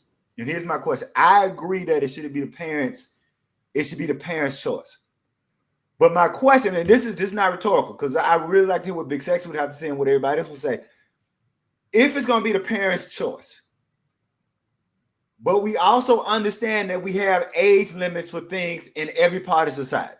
We have age limits for smoking. We have age limits for drinking. We have age limits for driving. My question then is, if we're going to say it's the parents' choice, does anybody have a problem with someone saying, okay, it's 18 or older, but if you're under 18, your parent got to come with you? For instance, there's a skating rink around the corner from me, and they have this very, very strict rule that children under a certain age have to be accompanied with parents. And so my question is, if we're saying it's got to be a parent's choice, I don't have a problem with it saying it's got to be a parent's choice. And to Sister Kim, yeah, because Sister Kim, here's the thing. I'm a poet and a short story writer who made it clear early in my career I'm not writing for children. The things about which I write, the stories that I write, the poems that I write, the short stories that I write, I don't write for children. And there are things that I write. There are poems that I've written. There are short stories that I've written. I don't think that children under a certain age. Now, if their parents want to expose them to some of my poetry, if their parents want to expose them to some of their short stories, I don't have a problem with parents doing it. But yes, in my mind, I think that there are certain topics, there are certain subjects that are handled better with parental guidance. And so my question is, I don't have a problem if they're saying, hey, we have set a limit that you got to be 18, 19 or whatever to come in here, as long as if you're under that age, your parent, because I think that's really what the 18, when the movie first started doing that, you could come with parental guidance if you're a parent. Because look, I'll be honest with you. I saw the toy, and I think I was 10 or 11. I see what year the toy. That was 82. 82. Yeah, okay, I was 12. So I saw the toy when I was 12, and my mama took me, and my mama got mad because there's an infinite joke when the guy buys Richard Pryor off, and Richard Pryor says to the man, he said, "This is enough money," and Richard Pryor says to the man, "You gave us so much money. Me and my wife were about to make love. You can join in if you want to." And I fell out. And my mama looked at me because my mama was mad that I got that joke. So Claudette, rest Claudette's soul. Claudette couldn't be too mad because Claudette actually took me. But when I laughed at that joke, she was mad that her 12-year-old son got that joke. I said, you so doggone country. You so doggone country, and I love it. I love it. I came back in here because I heard Pretty Ricky talking about the squiggly lines when your mom and them leave somewhere and you trying to watch it. Everybody in here knows exactly what I'm talking about too. Trying to watch it. I see something. I don't even know how we got here, but it was that and somebody named Big Sexy. So I had to. Okay, Sealy, I think. Real quick, Ricky. I just want to give a shout out to Big Sexy. Check your messenger. That's it. Go ahead, Ricky. Oh no, obviously, Sealy was saying about with parents and supervision. I think that's what we had like back in the day. We're going to see like rated R movies. Your parent had to buy the ticket for you. Or something, like go to the counter with you to say, hey, I'm giving them permission to go in and this, that, whatever.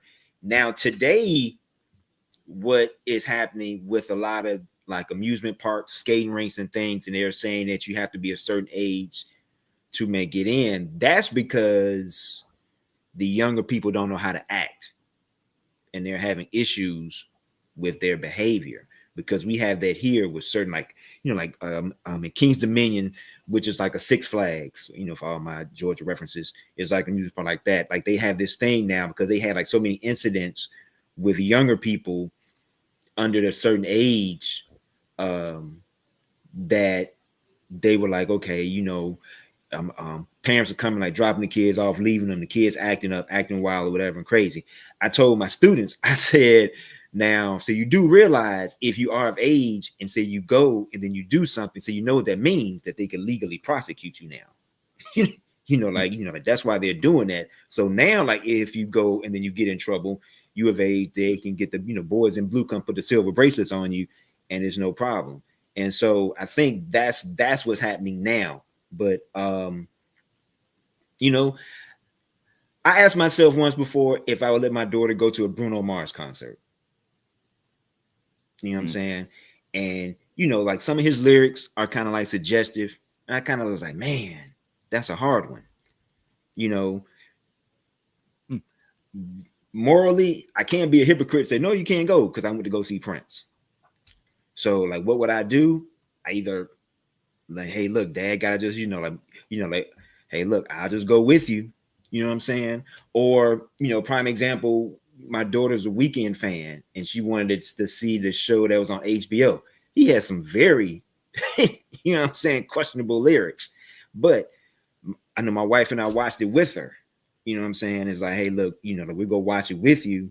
You know what I'm saying? And so we were kind of, as stuff was going on and songs have been talked about, man, we had discussions about it, you know what I'm saying? Like afterwards, and sometimes during, about what was going on. So, I think everybody has to be, man, responsible, say at some point, artists and parents, you know what I'm saying? Because we can't just put it all on the art, because it's a choice. You can choose to go or choose not to go, but you can't choose to go and then get mad about what you're paying to go see. I'll say two quick things. Number one, for me, I remember the day that I became okay with being a hypocrite as a parent. I ain't gonna sit here and lie. Like I ain't gonna sit here and lie. I get it, brother. Exactly. I ain't gonna sit here and lie. I remember, and I'll tell you what. The reason I became okay being a hypocrite as a parent is because one, I knew I wasn't as good a parent as my two parents. Like I had two wonderful parents, and I just went. I'll tell y'all to this day, I was never as good as them. So I said, you know what? I ain't as good as them. I'm just gonna be a damn hypocrite because I'm not as cool as my parents. I'm not as smart as my parents. I'm not as locked in as my parents. I don't have the wisdom that my parents had. So I just opted for the hypocrite. And to Sister Kim, I would say that the difference, because when she said, yeah, that's the one I like. She said that I would broker, Sister Kim, that the difference in your life is that your parents were more locked in. It's different if your parents are locked in. See, my father used to say something all the time. He said, you can't whoop a child that you ain't never hugged and kissed. If you whoop a child that you ain't never hugged and kissed, you just beating that child.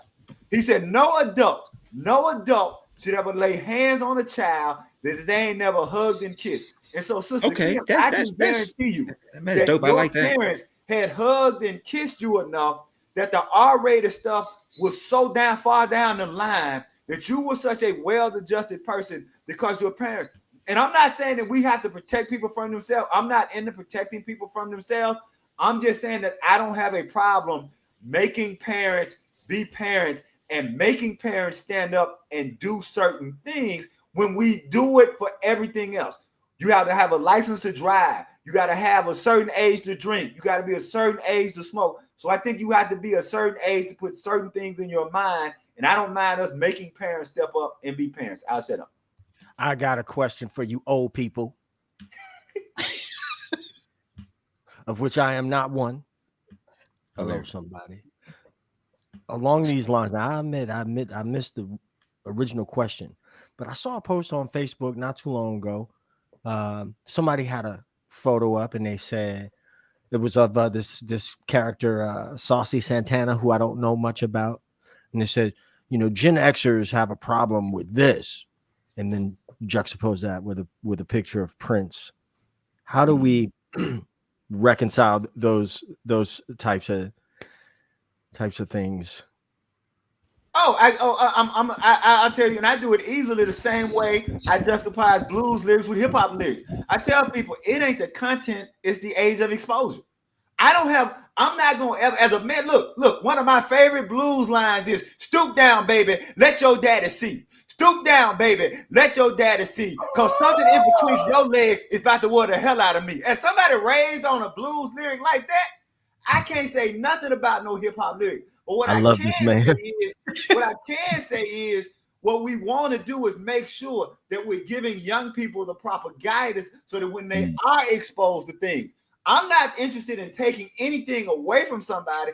I'm simply saying that I want us to be the best, that when we expose it to them, they have a three-dimensional, well-rounded way of it. The problem is when they're only getting one thing. My problem with popular culture is not the popular culture. My problem is it's so one-dimensional.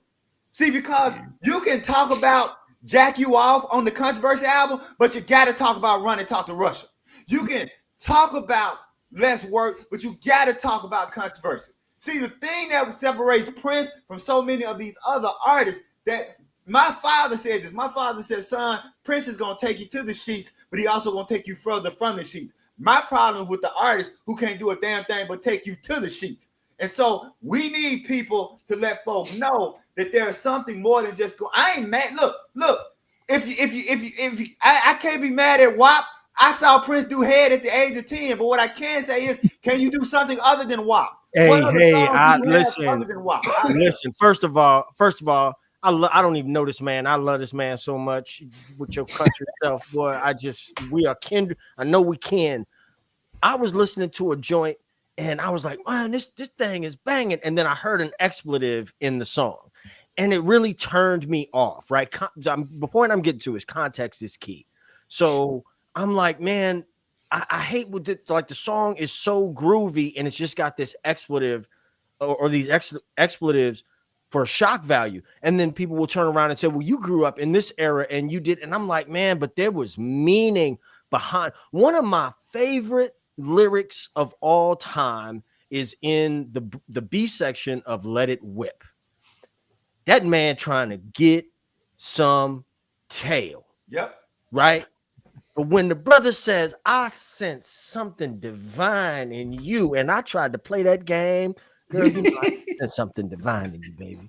But you understand what I'm saying? There was wordplay and there was meaning, there was content, there was some thought behind it. So although I don't have a problem with something like WAP, it's certainly not something that I would listen to because I'm just like, this is vulgar for vulgarity's sake. Right. And I'll be quiet now. I'm gonna steal a line from Sealy. I'm gonna say I'll shut up. Shut up. All right. So I'm gonna try to keep it moving because we still got a lot to cover. So sorry, Kim. Sorry, timekeeper. My bad. Me and you gonna get in trouble. We're gonna be in the timeout corner. Hey, man, I'm gonna be there with y'all. All right. So the reason why I want to continue to read these articles about the protesters is, again, that this was following Prince from city to city, first of all. And I just find it interesting that there's like, it's building because people hear from others. But before we do that, we have to welcome Big Sexy. Yeah, we got a full dream, big section. Got a full Avengers in this thing today. Full Avengers in this thing today. So, Big Sexy, you've been very vocal in the chat, so I know you have something to say. So the floor. What's up, Big Sexy? Big Sexy. Well, the first thing, and I was working on a couple things, so I apologize for stepping in later. When it comes to music and things of an artistic nature, I believe with young people, because when I was a kid, you know, I got to see the Ohio Players on the Fire Tour, and I'm older than everybody in here. I got to see the Ohio Players on the Fire Tour. I got to see Watch Stacks. I got to see so many different things. I got to see Rare Earth, you know, the only rock groups signed to Motown. And each child is different. Each young person is different. What I can handle may not be what Fred can handle, which may not be what, you know, Betty can handle. That's up to their parents. Now, the real issue here is kids will take these things to school. There we go. There's my guitar. Things will take these things to school and share it among themselves with no parental guidance. Because that's how I heard a lot of Richard Pryor stuff. Because my grandfather was like, you're not having this. Fair enough. But I go to school, look what I got. And then we'd hear it. So the kids are going to see it.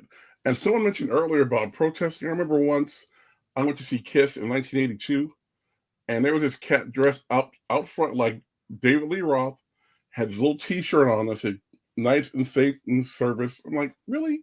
Are we still doing this? You know? So there's always going to be a segment of knuckleheads who will target based on visual appeal primarily the most, visual people. Like a Kiss, Prince, Madonna, Marilyn Manson. And I've never heard a Marilyn Manson song. I don't know. But just the visual. I know Funkadelic got it. Big Sexy. I know that. Yes. Were there visuals for like the Ohio Players? I just have to ask because I don't know. Have you seen their album covers? I know that saw them in person, so I gotta ask, man. So was somebody rocking the Sugarfoot with the fro with the piece coming over the eye? You know what I'm saying? Well, first thing, yes, I saw the Ohio Players too. Yeah, they had the album covers first of all. That definitely got your attention. With the ladies, especially my lady on the honey cover. Yeah. Okay, now that I know about because I took one to show and tell one time. But that's a whole nother story. That's a whole nother story. See, that was on you. That's a whole nother story. But their shows are for adults. Yes, definitely. Yeah, I don't.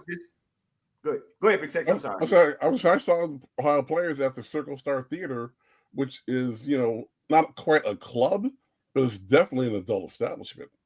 Definitely. I would say I don't disagree. In fact, I think I agree with what Big Sex is saying is that, and I'm going to try to bring in, if anybody's ever read the passage where the Apostle Paul talks about the strong meat, and what Paul is talking about is, and I'll try to condense it. So there was this person who was making this, this sacrifice, and the person got offended by the sacrifice. And so the point Paul is making is, and it's coming to what something Big Sexy said. Paul was saying that just because you can handle something doesn't mean your friend can handle it. Mm-hmm. And so do you want to expose your friend to something that your friend can't handle? Like, do you love your friend enough to be disciplined enough to sacrifice so your friend can't handle it, so you won't hurt your friend? I think that's ultimately where we are. And the problem is, how do you regulate that, right? Like, I agree with Big Sexy, and I think Big Sexy's pushback on my situation is, he feel like I'm trying to regulate the people who can handle it for the people who can't handle it. And so I'm with Big Sexy that I don't want to keep art from anybody. I want to be clear. I don't want anybody thinking that Celia is saying that art should be kept from anybody. I just want to be mindful that I do think we have to have kind of these conversations that we know that there are people, everybody didn't get the kind of parenting that Big Sexy and the people on this screen may have gotten, or a lot of people in the chat may have gotten.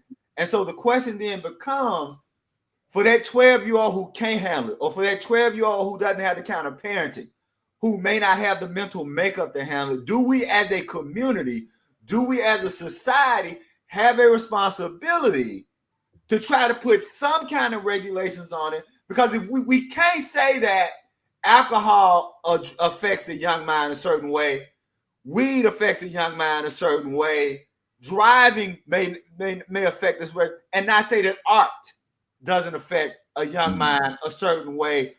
I think we have to, that's the only thing I'm saying is that I don't want to censor anybody, but I do want us to be mindful of the fact that not everybody had this kind of parenting that maybe a lot of us had, and that those things may impact us.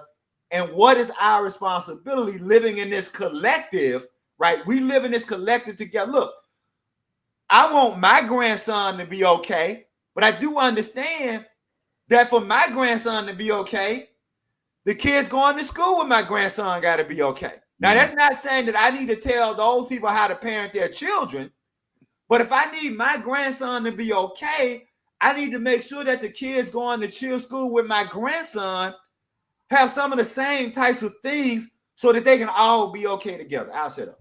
Well, let me ask you this. Based on that premise, the problem that I have, and I'm going to steal from Michael Dean. Mike, how you doing, man? Let's keep it a buck here. How many on this panel have had liquor before age 21? Thank you. So, and I'm not going to ask about weed because that's not my business. But the thing is, the young people will find, the more you tell someone no, the more they're going to want it. And so all of us in high school, I'm sure we had a little something that we shouldn't have had, back then. And that's just curiosity of the person. Now, other than driving, which is a crime, these other things are really not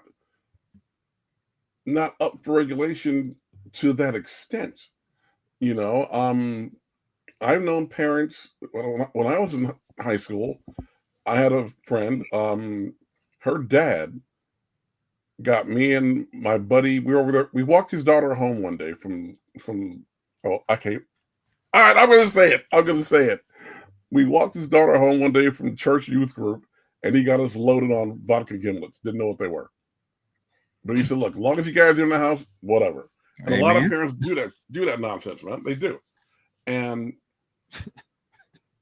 He always breaking. He tell you I was breaking bread and drinking. Let me, Big Sex. Yeah. Let me answer the question to you. Let me answer it this way with a personal experience, and I hope it's not too personal. When my stepdaughter was 35, she told me something. So we used to have a really strict curfew. That you had to be in the house by a certain time. And so as all young people, she rebelled because when I was a child, I rebelled against my parents' curfew. But I tell you something that my stepdaughter told me months later, and she used to give us hell about this curfew. I mean, we used to go toe-to-toe with this curfew. And then finally, when she was 35, she came to me and said, "Look here, I'm going to go on and admit something to you."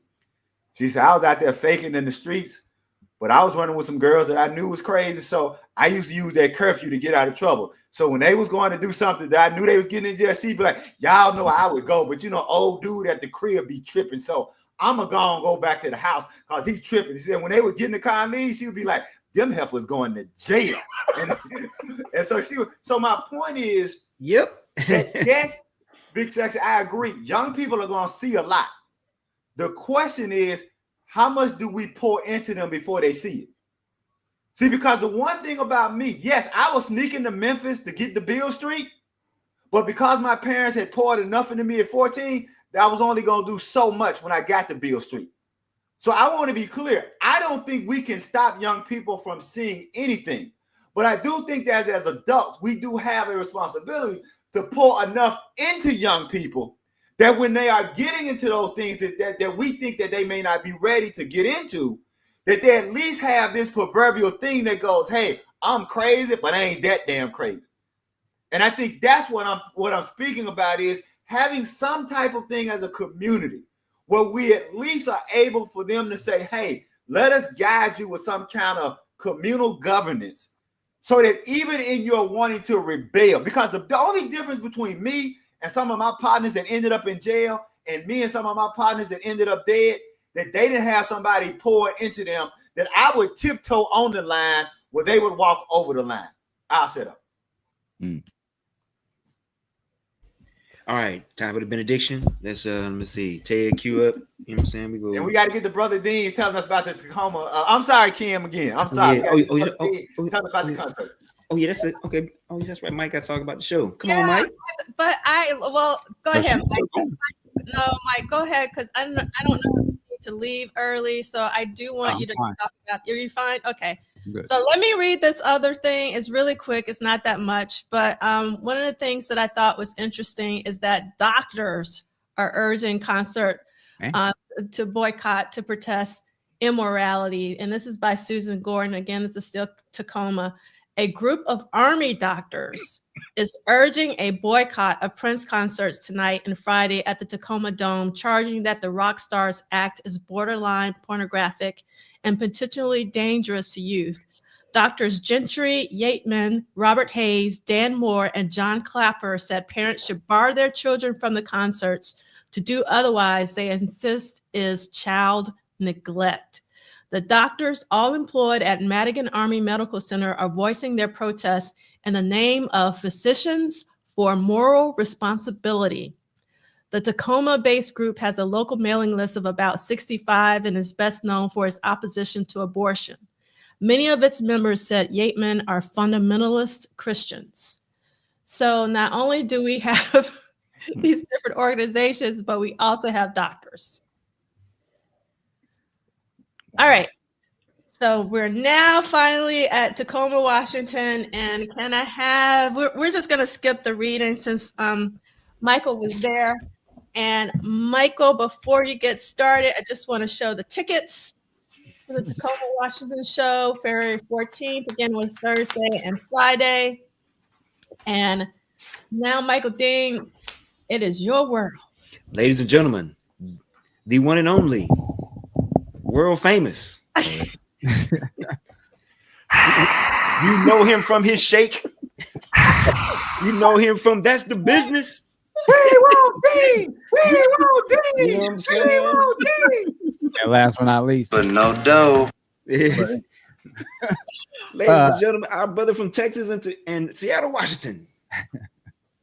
Just to go back to this whole sort of protest thing, and I was not aware of that going to the concert at all, you know, and I was probably all of 15, 16, I think, at this time. And I had never seen Prince live before at this. I was a new Prince fan. I had seen Purple Rain. I went with my cousin, Jackie. Salute to Jackie. She got me into Prince. You know, we grew up as kids together. She's my first cousin. You know, she ends up moving to Houston, Texas. And I've talked about, you know, going to Texas in the 80s, and they were all into Prince. And I didn't know what the hell they were talking about. It was everywhere you went. That's all they was playing. This was probably Dirty Mind controversy times. And then she moves back to Seattle, 84. She's like, yo, we going to the record store. I got to get this new Prince album. She's talking about Purple Rain. She also said she had to get something by The Time, who I didn't know what that was about.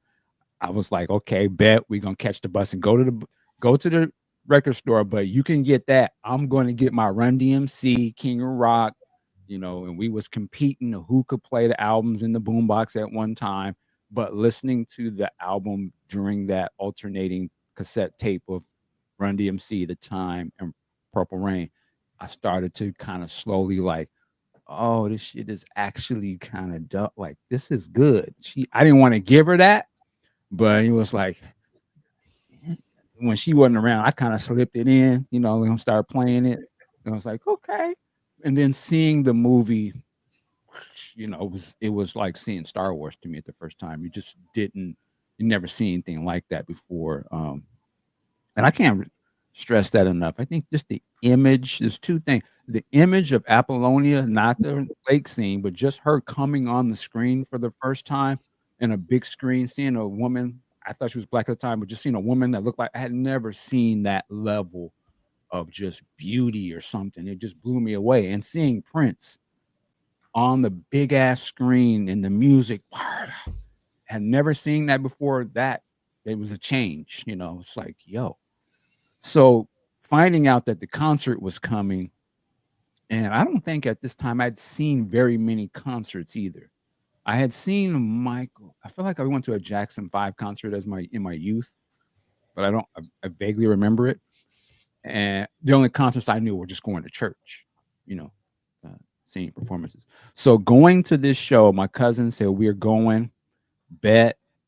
We got the tickets. I don't remember the ticket getting processed. Maybe she handled that. I'm sure my mom took us to the venue. It was interesting is that, if I remember correctly, it was just me and my cousin. I don't think we had another adult with us, which was a big deal for me because I had never been to things like that without my mom or somebody. So going to that, what I remember is, you know, we had to sit behind the stage. You know, they sold tickets behind the stage because it had all sold out. So we were up on the rafters in the back, and I didn't know what to expect from that. But I will say, you know, seeing Sheila E., I didn't know who she was at the time. But when she came out with that outfit with the see-through, blew my mind. I had just never seen anything like that in my life, let alone someone playing the drums like that. The way she carried herself, it was just, you grew up a little bit right there. I was like, okay, this is what, it's like, whoa. And being in behind the stage and all that, you still got to see it and experience it. Hearing that music loud like that and feeling it, I changed because again, I had never been to a concert before. So to actually feel the music, it, I just couldn't even it was a religious experience, right? Because it's just like, whoa, it's so different from hearing it in those little, we didn't have the super sound system back then. My mama had an 8-track in the car and we just had a boom box. That was it. So I never felt the bass.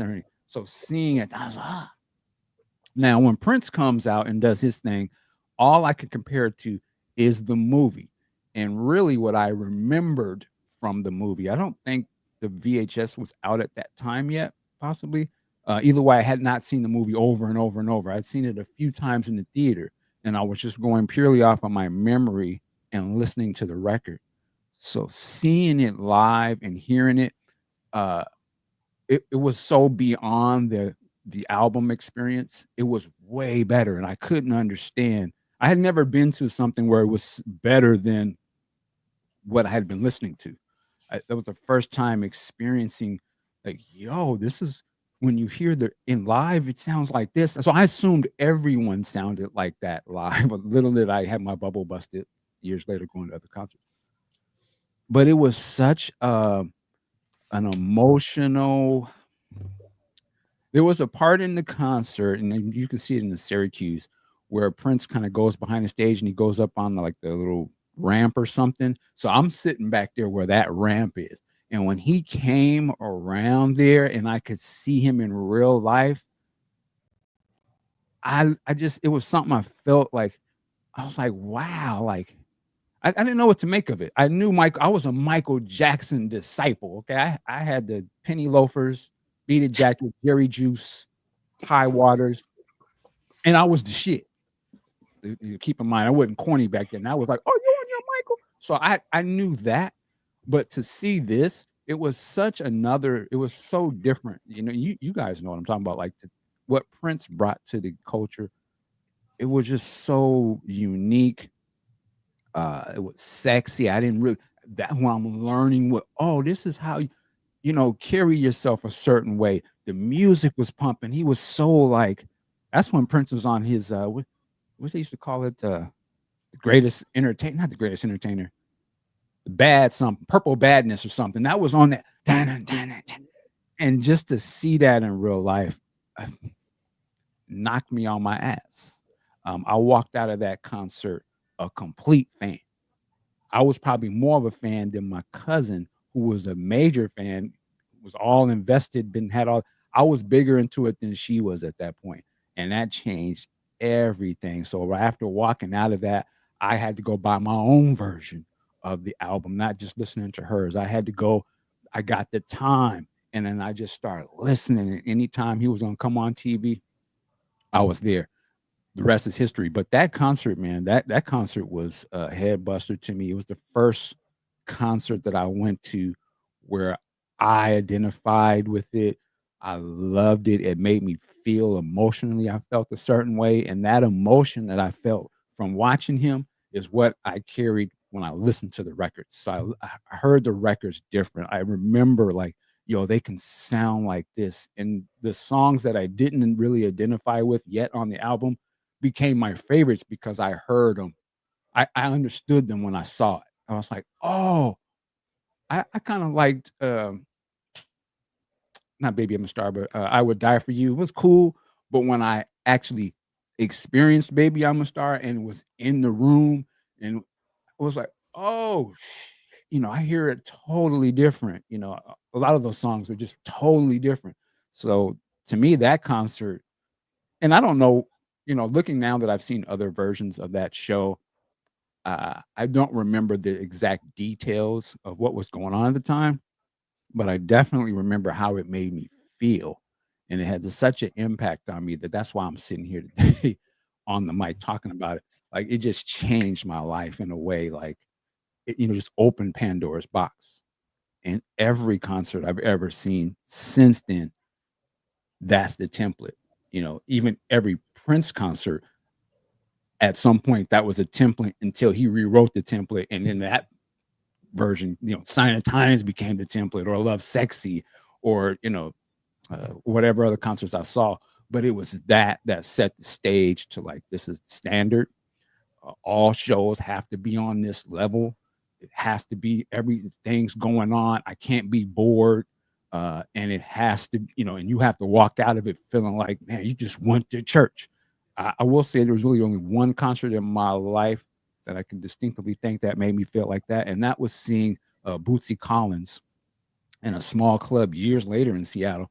And that motherfucker came out in the crowd and just started hugging niggas. Like, that blew me away. And he came around my area. I always try to be cool.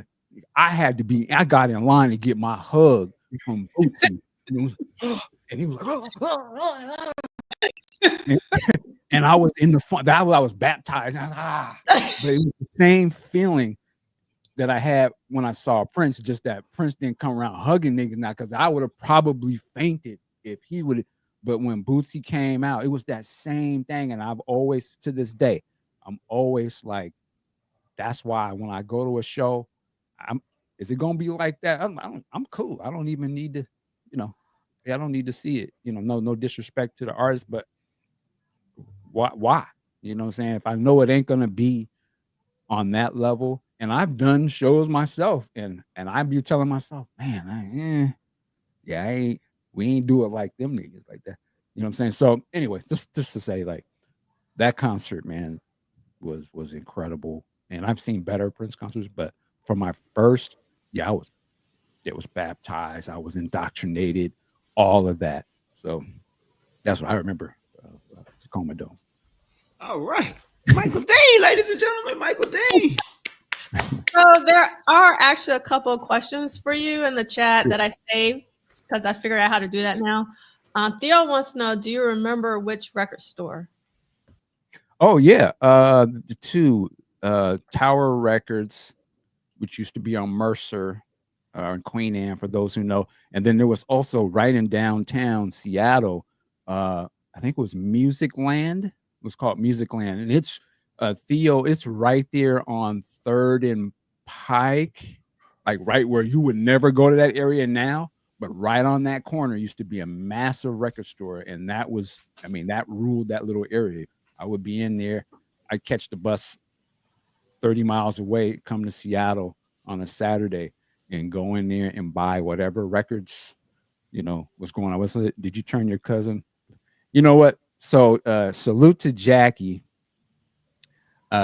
Again, she's an early Prince. She was like us, but from the first album to Purple Rain, that first group of Prince fans who were really the sisters that really made Prince what he was. She comes from that. What ends up happening is when Around the World in a Day comes out, that's kind of for her.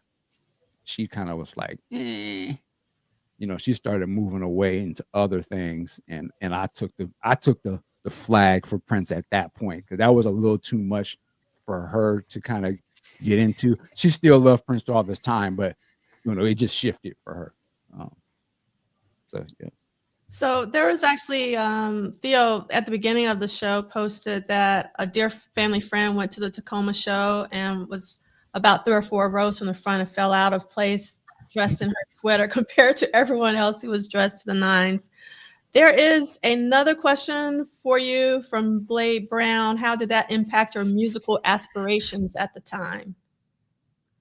Like I said, I went from heavy Michael Jacksons,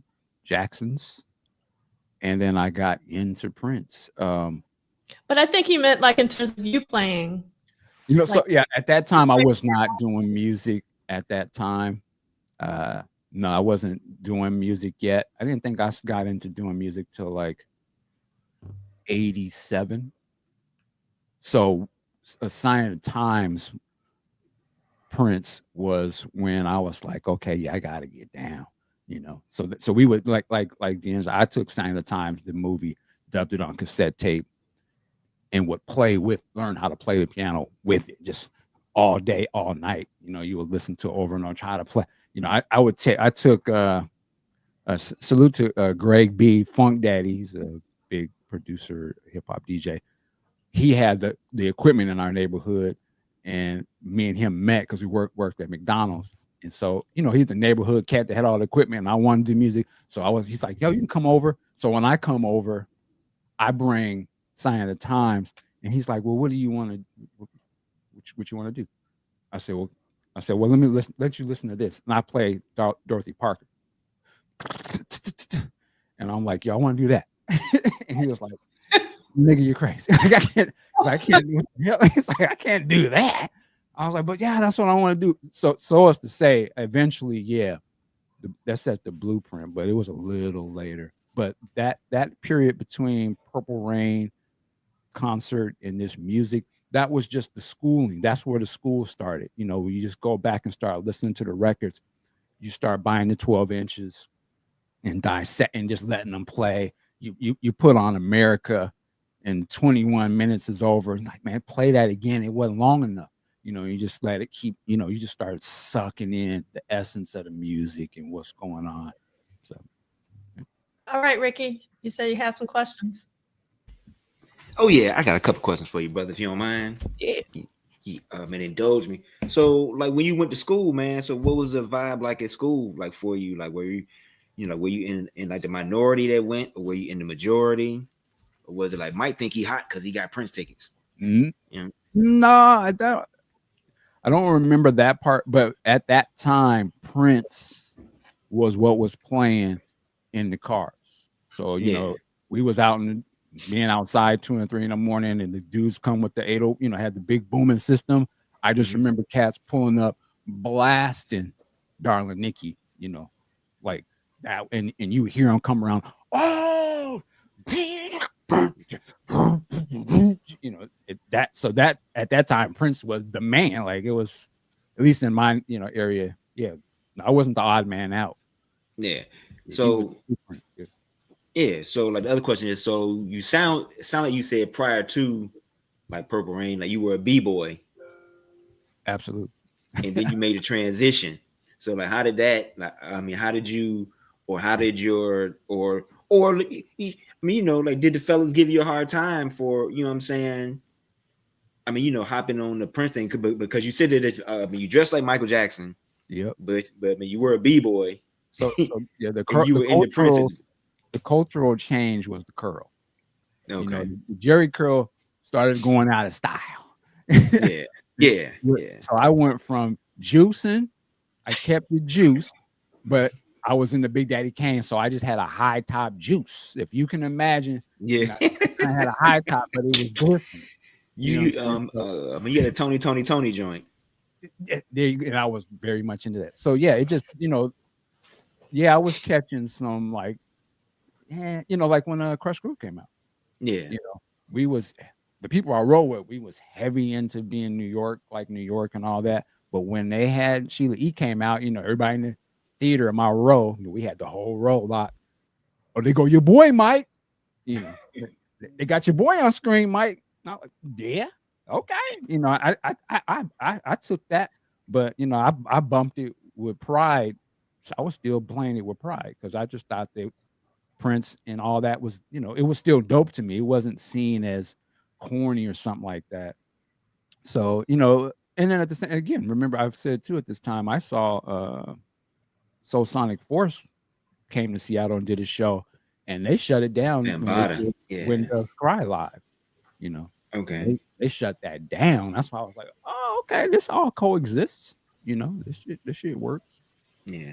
You didn't get that same I know you talked about that feeling, because I know I shared about it too, about your ears ringing and just the energy and all of that thing. And I think D'Angelo said it too once before. I think we all agreed to it. Like, once you see a Prince show, it's kind of hard to judge any other shows because your measuring rod is so high at that point. But you also talked earlier in this broadcast about certain artists being kind of up there. Like, how was it? Was that kind of like that same energy, like when you first saw like Sadiq and them, I guess, or did you feel that, or was it just like, I see the musicianship, I see the, you know, like the effort into the art and the, you know what I'm saying, like presentation is kind of, you know what I'm saying, higher than what, you know, most people do. Well, I will say the first time I actually saw Tony live was the tour for the second album. Mm-hmm. You know, when I forget the name of that album. But I don't know. They had It Feels Good, you know. I mean, Revivals. So they came to Seattle. I don't know if you remember, their stage show in my mind at that time seemed reminiscent of the Sign of the Times, because I think they had like a neon thing up there and like yeah. So when I saw that concert, it was on that level. I was like, whoa. That's when I became a big Tony fan, because they came with that energy. It was a full band. They had the big stage and all the stuff. And to me, I was like, those are the dudes. So that was like, that was on that level. That was one of those concerts that I love. I'll say this, not how much it means to it. But the Prince thing standard is so much in my mind. Even when I go to see D'Angelo during the Brown Sugar tour, and this is before he becomes, you know, this thing, but I was a fan of the album just because it came out and I'm listening to it, and me and my homies are like, yo, this nigga got to be into some Prince. No way. You hear all these harmonies. So when I go see him live and he's just sitting there by himself with the piano and the band, I'm listening to it. I'm looking. I'm like, God, he's got the talent. You can see it's there. I don't know if he's shy or what's going on, but I was like, if he just got his ass up, he could be on some Prince shit. But he's just kind of locked into this thing. But I was like, listening to it, and I was like, it's all there. And I was like, he has to be studying this shit, because there's just no way some of the stuff he's doing. But I was always looking for it when I saw stuff. You know, you could kind of identify a certain artist and kind of know like they come from that sort of lineage. Something as Elliot Reed is saying on that R&B Money podcast this morning. They were breed, and everyone had to sort of be in, you know, are you breed? You know, he had to be in the group, and the look, We'll say Prince thing. Go ahead. Well, no, I was gonna say, I mean, I bring that up because I know when we talked about it on one of your when we did the Minneapolis Sound thing, and we were saying how the guys in Tony said that back in the day, their early demos, they were sounding like Prince in them, and they were saying that, you know, like that's what they were into, and that's what they were, you know, their stage shows and everything. So the fact that you like, I never thought that I never made that connection. That's a revival stage setup, and the Sign of the Times is kind of the same until you just said it. I was like, oh man, it is the same. Okay, so but just kind of show you, man, the magnitude of just with the impact, how that show or this tour just like it seems like it just like reverberated for like what was to come years later, but we didn't realize it because Tony was like 4 years after this. You know what I'm saying? And then, you know, so on and so forth. So that's why I bring that up. Yeah. I got a question if we got time. Yeah. I know you said this was your, I want to be clear before I ask questions. Was this your first concert? Like I said, I think I've seen a Jackson's concert many years earlier as a kid. Yeah. Okay. Yeah. I look, and I get that because I went to see the Jackson 5 and I ain't heard nothing. All I heard was, ladies and gentlemen, Jackson 5 for 2 hours. It was teenage black girls screaming. That's all I remember from that show. So I understand on that. My question is, so for me growing up in the Delta, I started seeing BB King live when I was 5 years old. So I saw BB King live and I was seeing a lot. So by the time I go to see Prince live for the first time, I'm already used to the live versions being different than the studio versions. And so my question for you, when you go to the show, one, was there a noticeable difference for you in how they will perform versus what you were thinking about on the record? Were you conscious of that? Did it impact you in any way? And then did that start a discussion for you, an internal discussion for you on how live music is different from studio music, if that question makes sense. Yeah. At the time, I didn't know what to look for. You know, it's just like one of those things when you're exposed to something for the first time, you don't know what to make of it. And so the thing that jumped out though after it was like, I remember listening to this song on the record, but it didn't hit me the same way it's hitting me now. And just all of a sudden that happening, I was like, whoa, this is, you find yourself getting sucked into the groove of it or whatever it is. And it just has a different, it resonates different with you in the moment. And then when you can feel it, and when I can visually see him in the band doing it with such a big thing too, because I've never seen that cohesiveness. Only time I saw it was on the movie. And, in the movie, you don't think of it as being necessarily real. I mean, it's just something you've watched, but to actually experience it, that it was just that essence. It was better than the movie. That's what I was trying to say a couple weeks ago is imagine you've seen this movie that's a thing, but then you actually go to see it done in front of you and it's better than what was on the movie. So, he was, as I said, he was the CGI himself, but he was real. It was a real, special effect. It was what he could really do. And I had never seen a real life special effect in person. I equated it probably the same way when we saw Motown 25. We had never really seen a real life special effect done in real time in front of our face collectively as the world. So, Michael Jackson did that. I was like, it wasn't fake. It was real. And Prince, it was real. Like everything he was doing was real and you felt it. And, the thing about it is too, understatement, he was fucking good. Like he's that good. You know what I'm saying? So you see something that good in real life, that is going to hit you.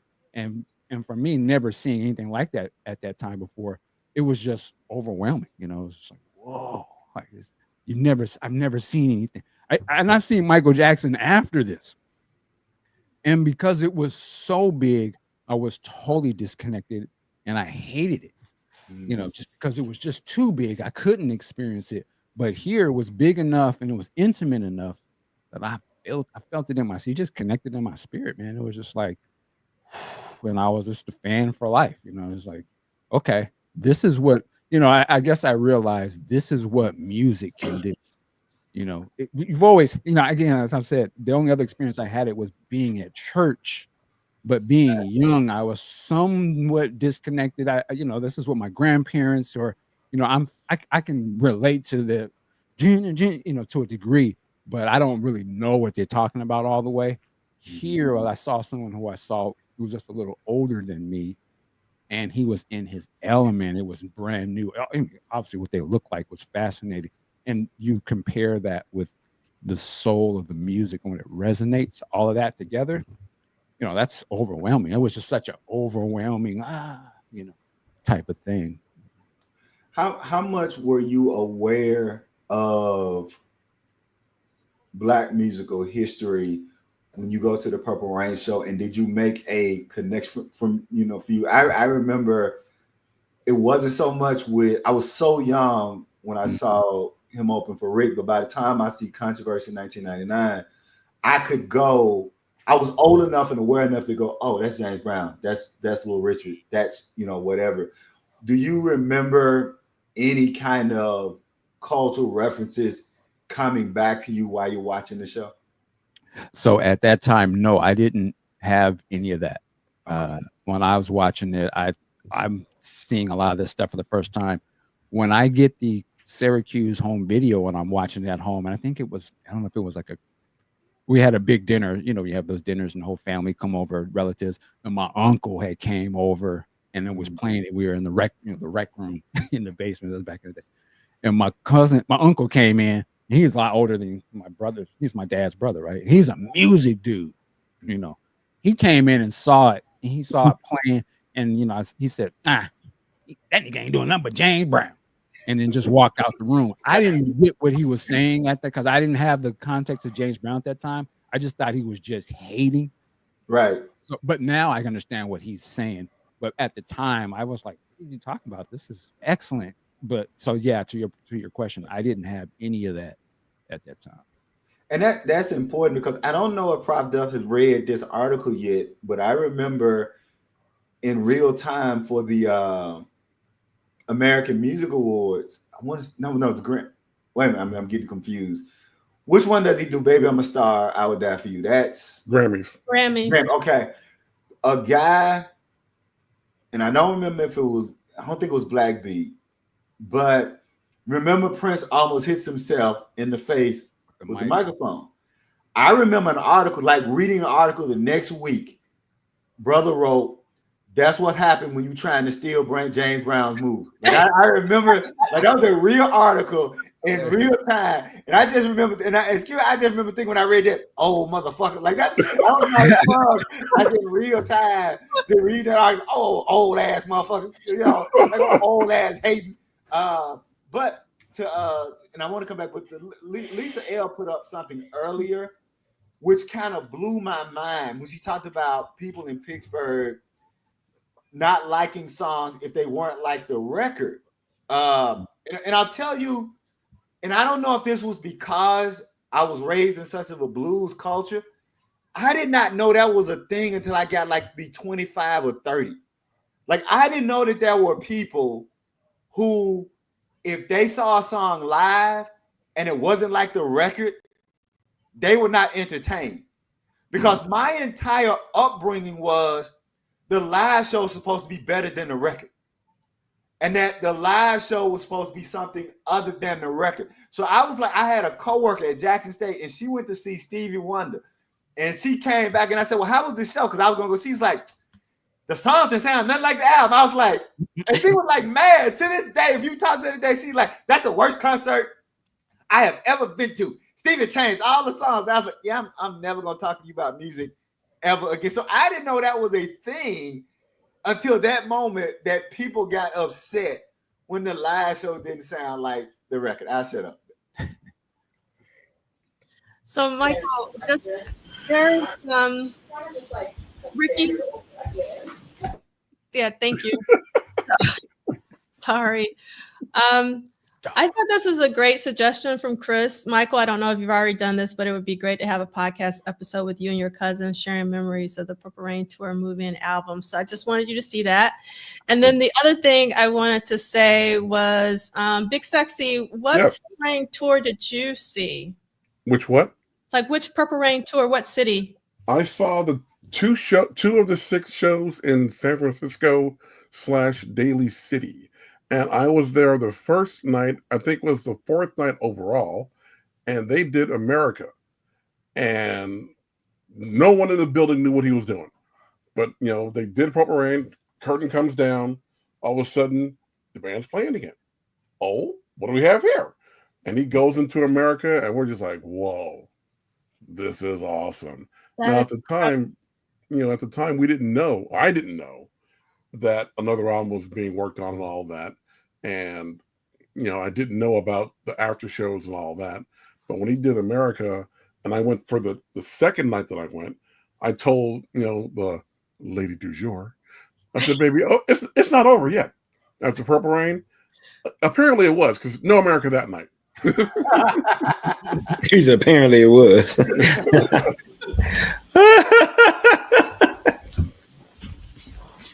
Awesome. All right. So I have a review of the Tacoma show that I actually want to read, even though we're at, going over, because I think it's a really good review. And it is called A Concert Rocks and Rolls the Dome by Raph Seeley. If you thought about going to the concert by Prince last night, but didn't because you heard you couldn't get tickets, you made a mistake. Our evening in Tacoma began at 7 p.m. at a dead stop in sight of the Tacoma Dome, wondering if an hour would be sufficient to make it the final 3 blocks. Traffic appears to be Niagara Falls going into a teacup. A guy standing on the corner is waving 2 tickets, shouting, "Main floor, sell them at cost." Of course, the term sold out is always misleading when you're talking about 30,000 seats. Monday, I walked into Bay Records and bought 2 tickets for seats in row 13. As easy as that. No, not special treatment for journalists. So much for camping out overnight on the sidewalk a month before the concert. Now, this would, I mean, I know for a fact, like what would happen is like sometimes record companies will like earmark seats, or the band would earmark seats, and then the day of it's like the best time to see if you can get tickets, because they do open because of that. So just so that everybody knows, because I did that with a Sade concert. All right. By 7:30, we're hiking through the acres of parked cars toward the dome, where you can see 20 or 30 people standing on the sidewalk holding signs. Prince of what? Prince of Darkness. Sex is for marriage, not for the dome. Tacoma is not an erotic city. Stop sexual exploitation of teens. Sodom in the dome. So, Michael Dean, you didn't see any of these protesters? I don't remember that. And if I did, you know, at that age, I wouldn't have known what the hell they were talking about anyway. You know, I just wouldn't, that was never a conversation other than, you know, I knew Prince was wild, but the wording that they were doing, I wouldn't remember. And again, remember, we were young Black kids. Our parents were dropping them off. You know, take your ass and go in there and sit down. You know, you're not even supposed to be dealing with nobody else. So like I said, I didn't recognize any of that stuff. That part. Don't you take your ass over there with them strange white people. Go stay in. Go on. Oh my God. Okay. None of the 5 or 6 people I spoke with had ever seen Prince perform or seen his movie. We're talking about the protesters. And this is almost always the case. They're protesting about something they've never seen or heard. Purple Rain, some of their comments, the protesters. I'm here because of what he does on stage. Anybody who takes a guitar and masturbates it, we don't need it. Even MTV wouldn't show it. He says he's a Christian. That's blasphemy. His actions are devilish. Anybody with God in his heart doesn't do that sort of thing. He's promoting looseness and perversion. Sex is good. It's a gift from God to be used by husbands and wives, but this sort of thing causes incest, rape, the whole works. That's been documented and proven. Satan is making his play for the minds of the American people. So these are all quotes from the people in the protest line. Through the milling crush of people and through the door, we're in the top level opposite the stage. A helpful young man in a coat and tie politely explains how to get to the front rows.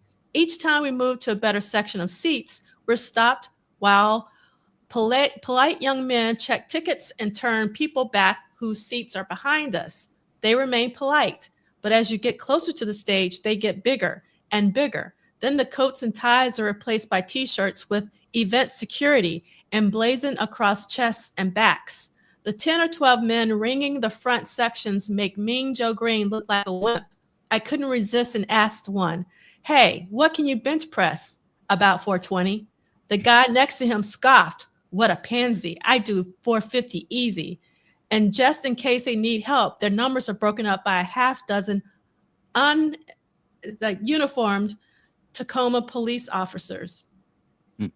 At about 8:20, by rock standards, an early start for an 8 o'clock show, Sheila E. and her band take the stage. Sheila E. is, in a word, sexy. It would be embarrassing if she wasn't, as hard as she works at it. Right after the number where she holds her drumstick toward the audience and asks, "But is your stick big enough?" the singer pulls 21-year-old Justin Campbell of Gresham, Oregon out of the audience and sits him in a chair, then sings "Wipe the Lipstick Off Your Collar" to him while slowly taking off his shirt and, well, let him tell it.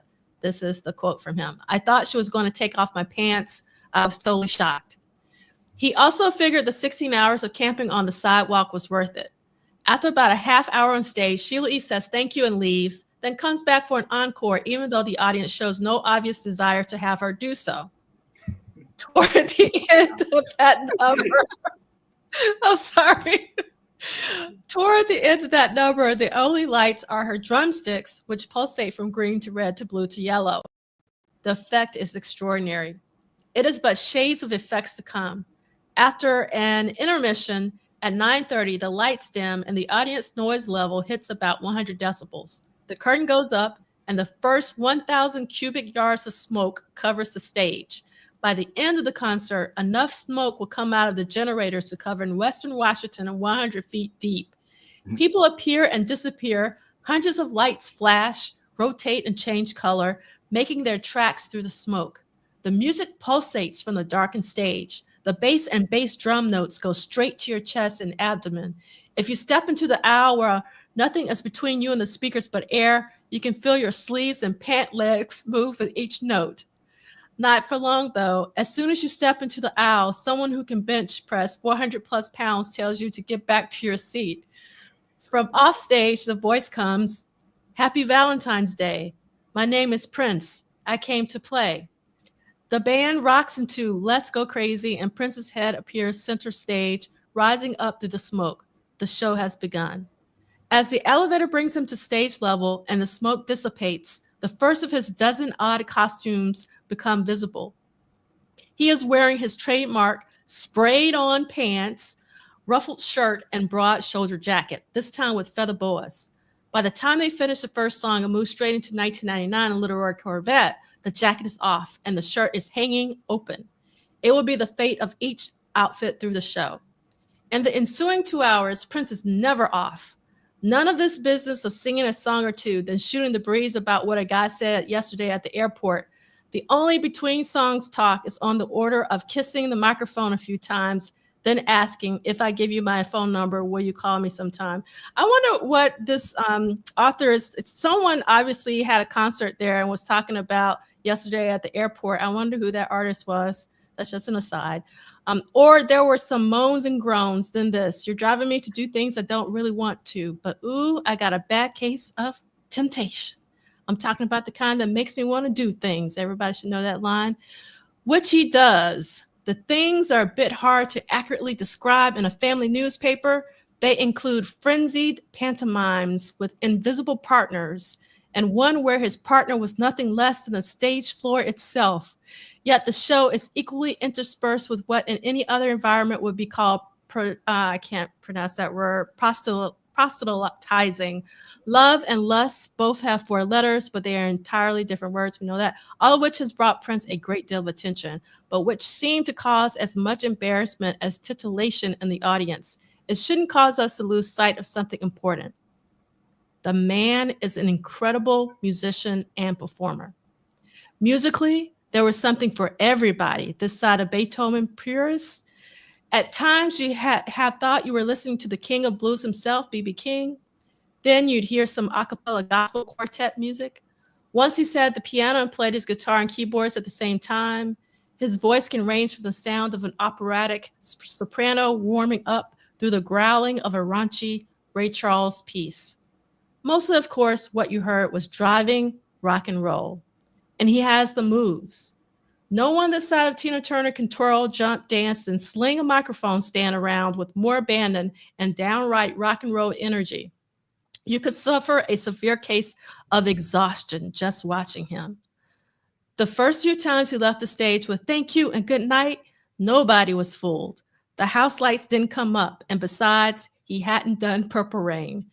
When he did it all doubts about the trip being worth it went away. Yes, it's a direct descendant of Purple Haze by Jimi Hendrix.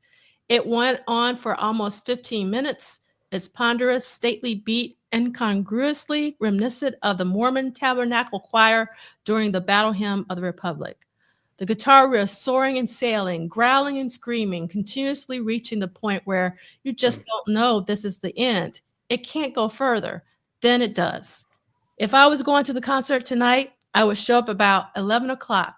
To me, the whole production was window dressing for the last 15 minutes. As window dressing, I would use the expression that always rolls off the tongue when someone shows you their modern art painting and you're stuck with something to say. It was interesting and it was worth it. So thank you so much for indulging me. I really love this review. I love how descriptive that it is, and also it was pretty positive compared to a lot of the other reviews that we have read. I think I just want to say that a lot of people, and I'm not making excuses one way. I'm with you. I like this review. I think, and I don't know if you have to take this in consideration, but I think a lot of times people don't understand if you're writing, particularly in 1985, you're writing a review of something and you have a deadline. it's almost amazing sometimes when they get everything in, because part of writing a review for a show, regardless of the show, whether it's a play or a concert, yes, you're reviewing the show, but part of reviewing the show is the atmosphere and the ambiance of the show. What you're trying to do is do two things. You're trying to gauge, measure, and articulate the level of that person's talent with the level of show that person presented. So I think a lot of times, particularly in today's times, you don't get that kind of writing anymore. And for someone like me, who I did it briefly and I hated it because I hated the deadline, and you always worried about, did I forget something? Because one of the things that I like, I'm like everybody else, I like soundboard bootlegs, but I really love bootlegs from in the crowd because I like to hear the crowd. One of the things that I don't like a lot about soundboard bootlegs, particularly if they're released, is a lot of times they edit out the crowd. And I don't think you can really, I would say with all artists, but particularly somebody like Prince, you really can't get a full gauge of the show while understanding how the audience is reacting to that show. Mm-hmm. And so I'm with you. I like this because this person took the assignment of, I need to give you this whole thing because I'm writing for you as if you've not seen this, you'll never be there. So I'm trying to give you the entire experience. So yeah, I appreciate you reading that one and just give people the insight on trying to do that. It's not and I've done it for sports events, I've done it for arts events, and it's not an easy thing to do. I'll shut up. Just to add something what you just said about the crowd thing, I think that is important because again, to this point, all I knew was Purple Rain. Seeing the movie and the way that it's presented in the movie, it is as if you are sort of in the crowd watching the shows. The way they film from the angle, and the crowd is such a part of what you're watching as well, like you said. And I think that played into a lot of when I saw it live. It was like, now I'm actually really am in the crowd, and it even seems more intense than the movie sort of presented it. But it was that crowd thing. It was such a expectation that this is going to wow me and we're going to cheer and hands are going to be up. And I think that becomes such a part of Prince live as well, that to the point I think sometimes us as fans, you sometimes get annoyed when people don't seem to be responding enough to what he's doing on stage. There's always the level of it's brand new, you don't know what to make of it. But at the same point, there's the level that Prince is so interactive with the audience. And that's what I get. That's the other thing I realized seeing him live. Like, I didn't realize he was going to be this energetic with the audience, and so the crowd thing is a huge part of it. And I agree with everything you were just saying. And so I want to say my appreciation to whoever that lady is on them 4 or 5 bootlegs that I got, who's singing off key the whole time. Props to you, lady, who sing off key the whole time on them 4 or 5 bootlegs I got. It wouldn't be the same without you. All right, I said it. Oh my God. All right. So here's another article. I'm not going to read the whole thing. I'm just going to read a couple of parts. But I just wanted you to, I just love this spread because the whole page is for Prince, which is really great. And in terms of this one, it says Prince rocker holds for 25,000 adoring fans. And I just want to read a couple things that the other review did not mention. And I'm assuming, this is after the 14th show because this was written on the 15th. So one of the benches actually broke under the weight of fast stamping feet. So I don't know how many people were on that bench, and I guess nobody got hurt. So that's one thing. Another thing is that this article actually talked about Sheila in a more positive light than the other reviewer did. So if you want to read more positive review, this would be the one for you.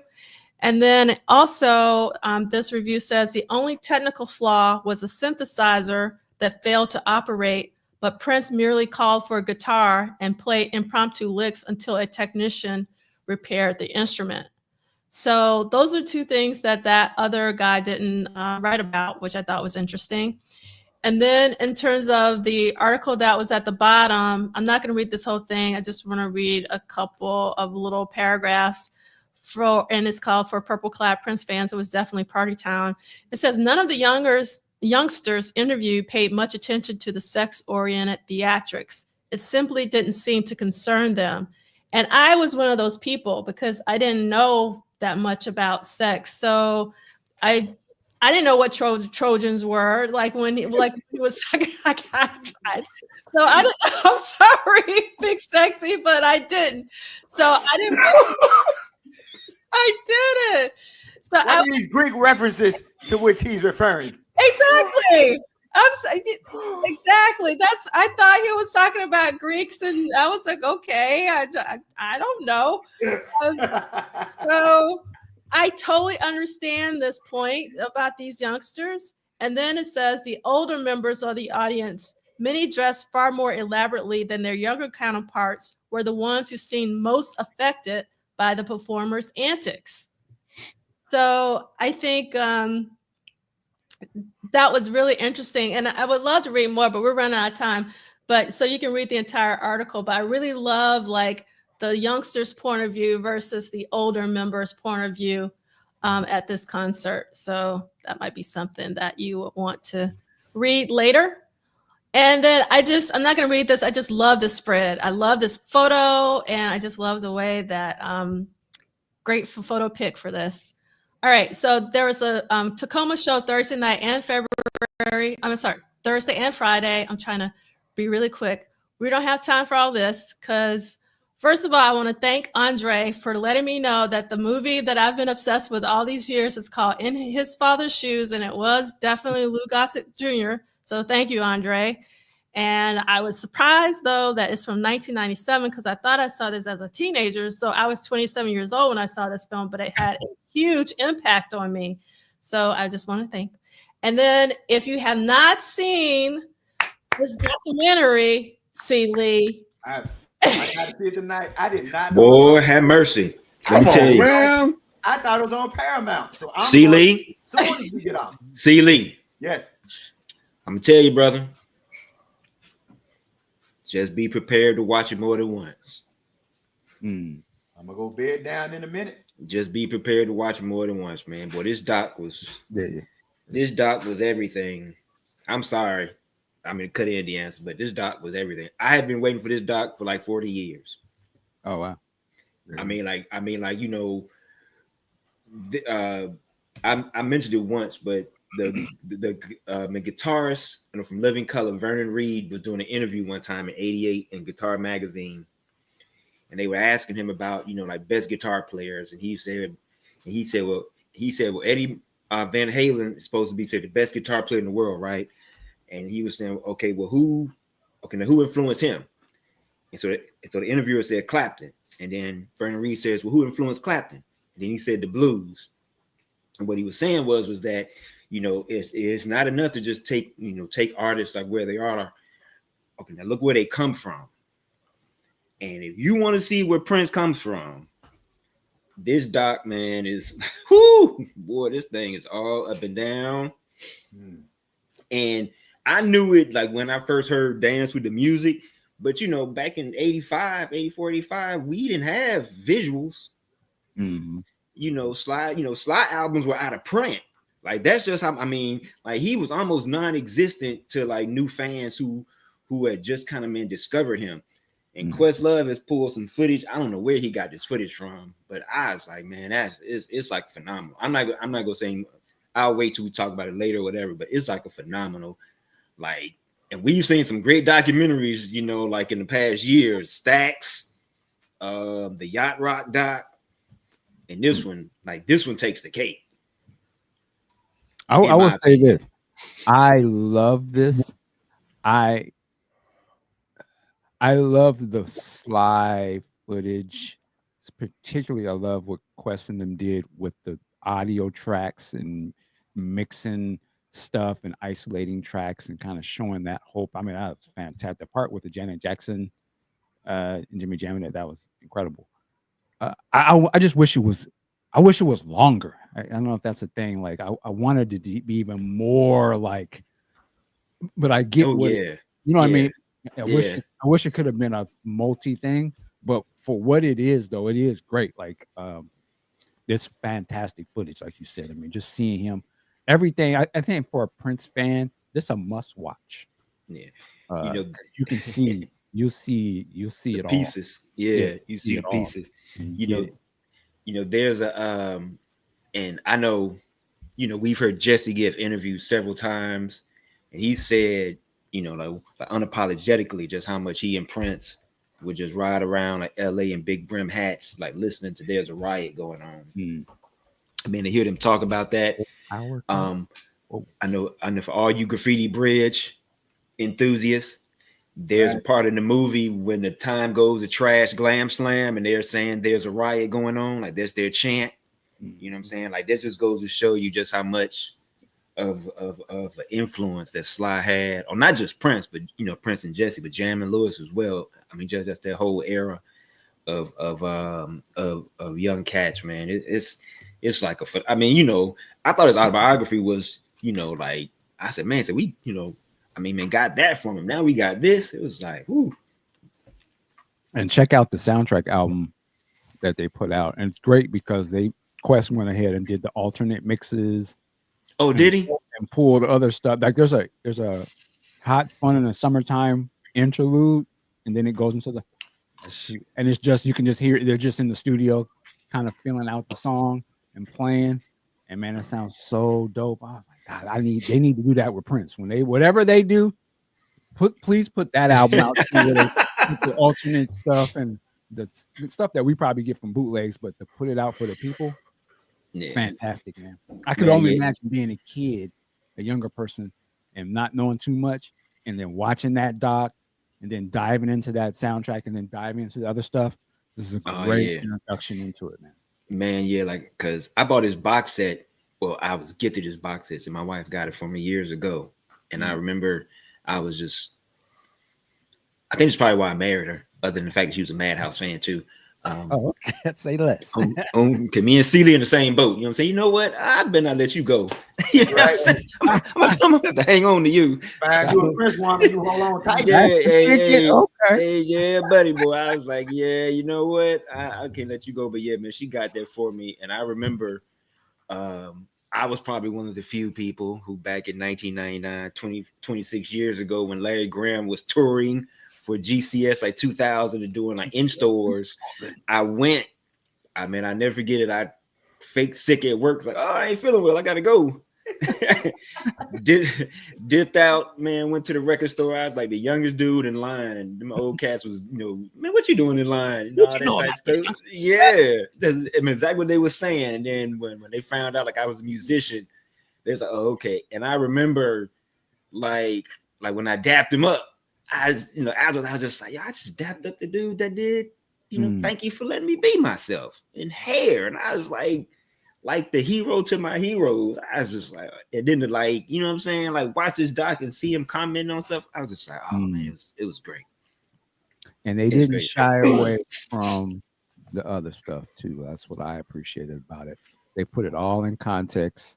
You saw the good, bad, the ugly, and all the, you know, and all of that. They didn't shy away from that stuff. And I appreciated that. Yeah. They did show a clip from Woodstock.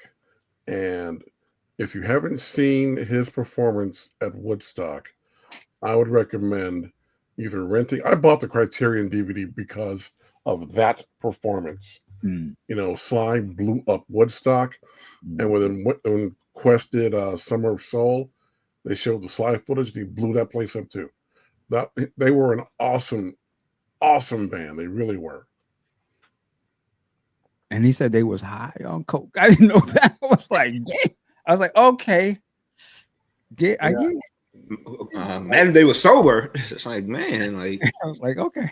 You know, it's funny when you mentioned the Graffiti Bridge moment. I remember my father saw that, and you know, I had the home video, and my father looked at me when they did the rides going on. My father looked at me and was like, your boy Prince, no. And that was like one of the proudest moments of my life. Like that, my father, you know, because that's that intergenerational where Prince is talking to me about Sly, and my father's seeing Prince doing it. And the other time was we watched Under Cherry Moon together, and the album, the Miles Davis album, in the background is saying, my father was like, Prince, no. And that was just like a really cool thing for me, that Prince was always really metatextual for me. And even though I may have known of some of these people, that Prince was making these metatextual connections so that I could then have these conversations with my father.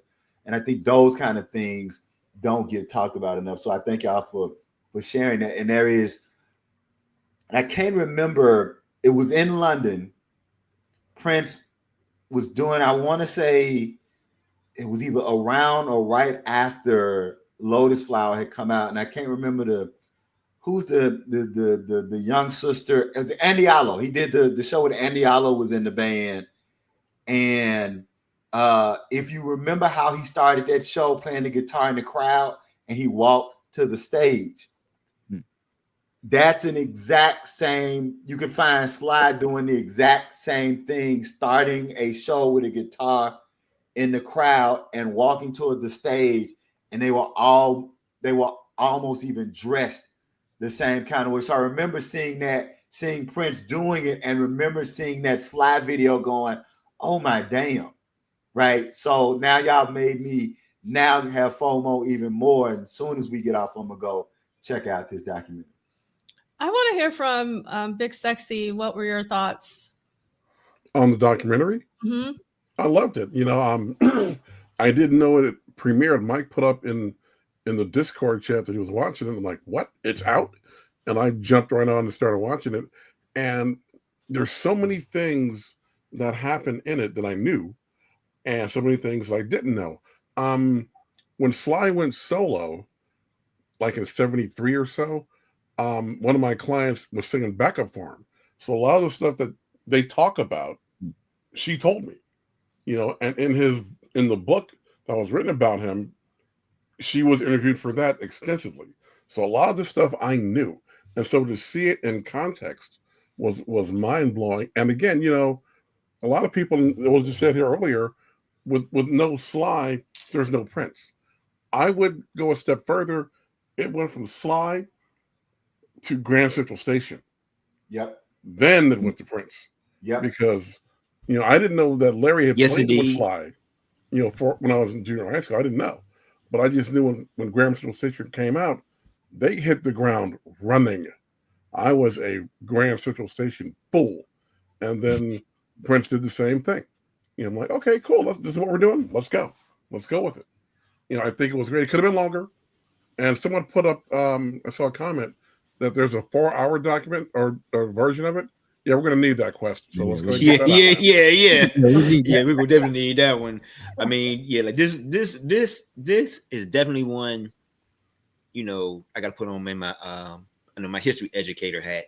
I would definitely show this in class. Like it's certain music documentaries that can transcend just music class that you can show in like U.S. history class, and this is definitely one for like U.S. history classes because they talk apart in the documentary about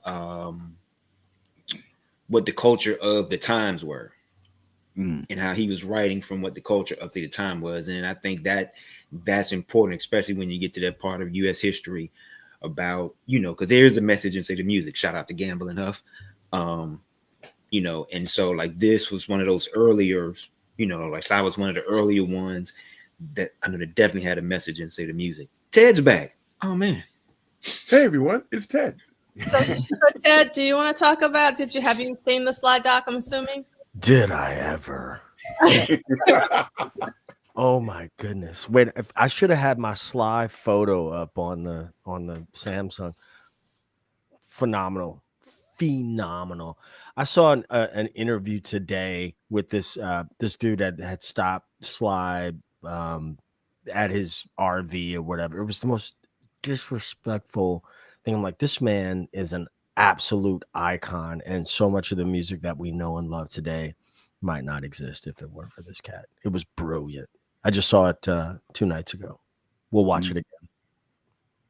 Yeah, that's good stuff, man. That part with the part when the drum machine, and you know, talking about sort of the innovation of that and sort of the pushback, but it just illustrated the point of, yeah, there's some musicians that are kind of like, why are you doing this?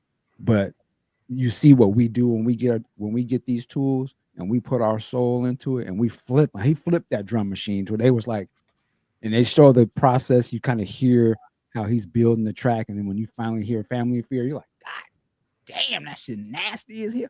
I'm like, yeah, man, let us do what we do. Don't trip on the tools. We gonna do our thing regardless. And he did it back then. And it was incredible, man. Let him cook. Yeah, I got a quick question, Ted. I know you stayed in the Bay, man. I know,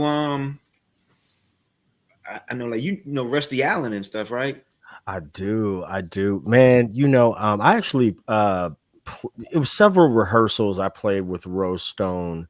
They were trying to do some sort of a revival, and so I got to do just that thing in rehearsal. It fell apart. The drummer was whack, but that's another story for another time. Freddie Stone. Anyway, yeah. And Rusty, I do know Rusty. He's out there still active. I'm like, what are you, 100? But he is Sly still revered out that way?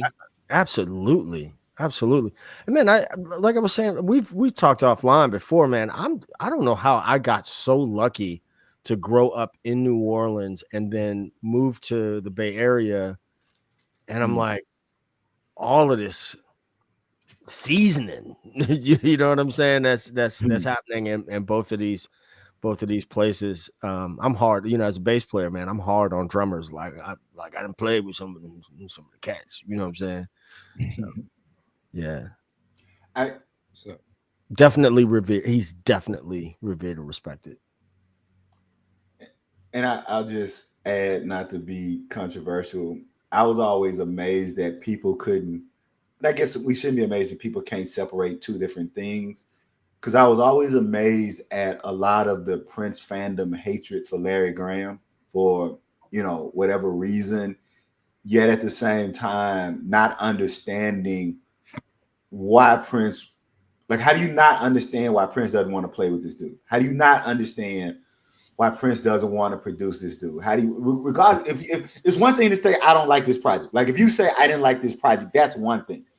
But to say, well, I don't like Larry Graham because he's having this whatever effect on Prince. Prince, a grown-ass man. So that's number one. We're not going to, to say that one grown man had an effect on another grown man, you're stupid for thinking that. But to just not there's a difference between not liking and not understanding. And that's what I never could understand. That, because one of the things about Prince that I always saw about him, if you ever saw him on stage with his idols, Prince never outgrew wanting to show out for his idols. Mm-hmm. Now, maybe if you've never had idols and maybe if you've never been mentored, you don't know what that's about. I can tell you, as a 55-year-old poet and short story writer, I still want to show out for my idols. Mm-hmm. I can tell you, as a 55-year-old, to have one of my mentors or somebody who I aspire to be, and then to give me that pat on the head, yeah, Sealy, this don't suck. And so I would always see the joy when Prince was on stage with Larry, when he was on stage with George, when he's on with anybody that when he was on stage with Santana, when he was on stage with I don't know why the saxophone player name. Oh, Maceo. He would look to make sure that they saw what he was doing. Right? If you even the debacle, the James Brown, Michael Jackson debacle, the one thing that people miss is before Prince does the leg move with the microphone, he looks back to check to see if James is looking. Unfortunately for him, when he does it, James ain't looking. And so it goes, but to not understand how somebody like Prince, who was so inspired and driven by these people, to not understand why he doesn't want to give back and why he doesn't want to show out with them. I just think you don't understand mentoring, and I don't think you understand art and artistry in a way of what mentoring means. I'll shut up. Well, man, say, I knew something was up. Two things stand out. One was the intro to the Sign of the Times film, when they came out with the drums. And there's a GCS album where they have a drum intro. I was like, wow, that kind of sounds like Graham Central Station. But of course, you know, we had no YouTube or nothing then, so there was no live video. I can only get it from word of mouth, just from people like, yeah, like that's how they used to open up their shows. The other thing, which we talked about a couple episodes ago, was like when bootlegs in the early 90s, when bootlegs were coming out, right around 92-ish to like 94-ish, you got like a lot of live after show bootlegs, and he was playing Hair. And he was playing a jam. He wasn't playing no Sly songs. He was just playing Hair and then the jam. And I was like, man, why is he playing Larry Graham songs? I was like, okay. I was like, you know, and then the pieces I like to the puzzle started to come together. So like I know like Big Sexy, I know was right. That period when Sly kind of went solo and he was not as say productive and Graham was productive. I think, you know, like Prince picked up on that and kind of ran with it. But yeah, definitely. I know what you think, D'Angelo. I know everyone else has said say what they thought. Right. Well, I'm gonna bring it in. I'm gonna do a two for one. So first of all, I want to give a shout out to both Michael Dean and Big Sexy for doing an amazing podcast about the Netflix situation. So if you haven't checked that out, please do. I think that you both did an amazing job. Just like it was very balanced. It was just really, really good conversation. So first of all, I want to thank you for that. Thank you. Bravo, brothers. Yes. But in saying that, Now we're gonna get it.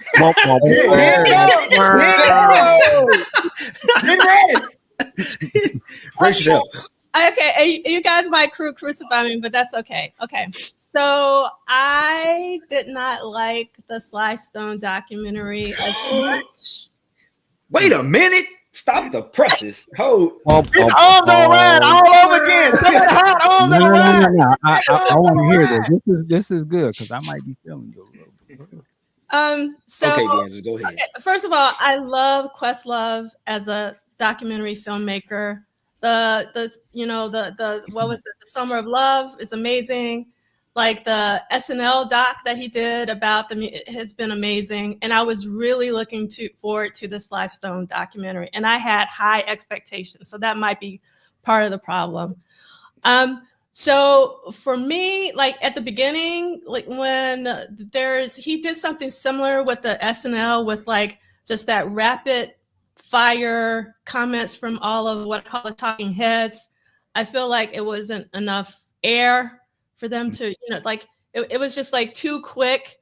That was one thing. But what bothers me, and it ties together to the Prince Netflix thing, is I know that Sly Stone career was derailed because of drugs and things of that nature. And I also know he's a musical legend. And Questlove did talk about both, but I really feel like it was kind of half and half. And I would have much rather him spend more time on Sly, the legend, instead of giving so much time to the difficult times in his life. And I know, like, for me with the Prince documentary, based on what I've heard and from people, I've talked to two people who've actually seen it. It seems like, they're trying to show Prince as a human being. And I love everything that you read from Jill. And I totally understand like her point of view and everything that she says. But like for me, I don't want, how can I say, like, I don't want Prince's genius. And what I mean by that, the music, like all his sheer output, all that he has given to the world in terms of his musical contributions, his film contributions, to just be conflated to how he passed. And I did not like that, even though I know Questlove wasn't trying to do this, this is what it felt like to me watching it, that like, why do we have to go down this road that a lot of other documentaries go down in terms of showing, the height? And I know it's part of that hero's journey. Celia, I know Joseph Campbell's, you have to have the conflict and all that. but it's just like, I was hoping that it was going to be, I don't know, more different than what we normally see in a documentary. And I also recently saw the Luther Vandross documentary, and I liked the Luther Vandross documentary a little bit better than the Sly Stone documentary, even though it still had some of the same issues. So I'm really struggling because I know that all of these men that we're talking about were human beings, but it's about what the masses take away from these documentaries and how they reduce amazing men. Like what Prince accomplished in his lifetime was extraordinary. And just to like conflate it down to how he died, or like what his human qualities were, I don't know. And I feel like there's a hidden agenda sometimes from certain They don't do that. They don't do that to white artists in the way they do it to black artists. Yes, exactly. And I'll just put it out there now. I'm not saying that you don't know about the white artists and their stuff, but it's always more overkill to the black artists than the white artists. I'll shut up because I want you to finish. Bro, real fast. That's what my man. I'm sorry. That's what my man did with Sly Stone. It's like, and somebody had commented, and I thought the same thing. I was like, you would never go up to Brian Wilson from the Beach Boys or David Bowie and say, yeah, you made all this great music, but like, weren't you a crackhead too? Right. You know what I mean? Yeah. So that's the problem that I have. What do you tell George Clinton that openly says that though? I mean, he wants you to know that. No, I mean, it's not. The question is, if you're making a documentary, right? Mm-hmm. What are we leaving with after we leave with the documentary? Now, I will add this to it. The other thing is, in our community, one of the things that we do in our community that's not done outside of our community is we have this false notion that there can only be one book or one documentary. And my position is, damn it, if it could be 1,500 damn books about Lincoln, it should be 1,500 books about MLK. If there can be 1,500 documentaries about Elvis, then there should be 1,500. So I think what's missing is that we only usually get one shot at the documentary, where the white artists, they always get multiple shots. Like, it's rare. You got multiple James Brown documentary, but I think you only got 2 BB Kings, right? You got multiple Jimi Hendrix, but then you got one of somebody else. So I think that the other problem with that is, when you're usually only getting one shot, to Prof. Duff's point, what are we leaving in that one shot? And then 2, we have to, as I always say about people in the Prince community, we need as many different people in the Prince community telling this story. So we need as many people telling the Sly story and everybody else's story. So it's so that we do have that balance. But unfortunately, documentaries about our greats are not getting greenlit. So until they are getting greenlit, I think a lot of us do have a right to say, hey, man, in this 2 hours or 4 hours or 6 hours, right, am I leaving with a crackhead or am I leaving with a genius? And that's why, thank God, at least in the Prince community I can speak to, we don't wait for the green lit, right? We green lit. We set the standard for the narrative. So there's not the one doc. I always tell people Google is free. Right. We got amazing brothers and sisters on this panel and other things in the Prince community that are doing our own versions of the documentary. My guy, y'all know him as that, but that brother's doing work. He's not waiting for the green lit, and we don't have to. So we can do whatever we want to do.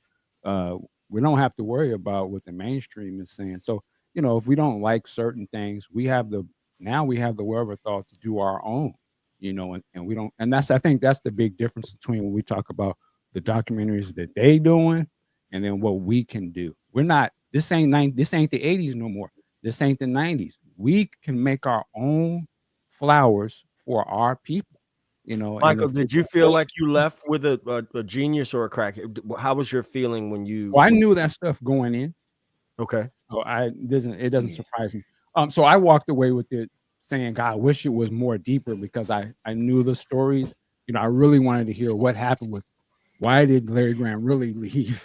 Well, they kind of glossed over that. I didn't know what was going on, but it would be interesting to see since you have these people to tell that story. But again, maybe that's for us to tell that to go deeper, So I get it. I get both sides, but my thing is, we don't live in a world where we have to wait for somebody to tell us anything about our people. We can do it. D'Angela does it every year with these symposiums. She's not waiting for the estate to tell her what she can and can't do. She bogarting the game. You know what I'm saying? And I think any documentary or book or whatever about our great, it's no different. You know what I'm saying? We can do that. So if we don't like what somebody else is doing, then we can do it. Yeah, I mean, I just really quick, Ricky. I think for me, it's like we know who Prince is, but I'm afraid of the narratives that the masses get with a certain lens. And it's kind of like I'm from the South, and I do have respectability politics because of the way that I grew up. And my grandmother would say, there's family business, and you don't put your family business out in the street, and for a reason, right? And I just don't want, Prince just to be almost any article that you read about Prince always talks about how he died. And sometimes they don't even talk about, how amazing he was, not only as a musician, but as like a businessman, as a filmmaker. And you can just go on and on and on and on. And he's just getting reduced to, how he died. So I didn't like that also about Sly. I know how, what happened to Sly. I know that Sly's still alive. I grew up listening to his music. So that narrative wasn't new for me either, Michael. But it's just that I was just hoping that because Questlove is so amazing at storytelling, that he would have done something a little different than what we normally would get from like a normal documentary. So maybe my expectations were just like super high. Also, let me say something. Let me say this one quick thing. And Brother Lee Christian, I understand what you're saying, but unfortunately, no. Elvis is not remembered as a fat dude in a jumpsuit dying. And no, he's not. In fact, his estate has been very, very careful to make sure that Elvis is now. Do people know that? Do some people know that? But we're talking about in the casual, general way in which Elvis is not known as the junkie who died in the bathroom. Although everybody in this room, everybody on this screen knows this, but we also, those of us who know that, are smart enough to not narrow Elvis down to some junkie who died in a bathroom. But the Elvis Presley estate, to the general common person, that is not who Elvis Presley is.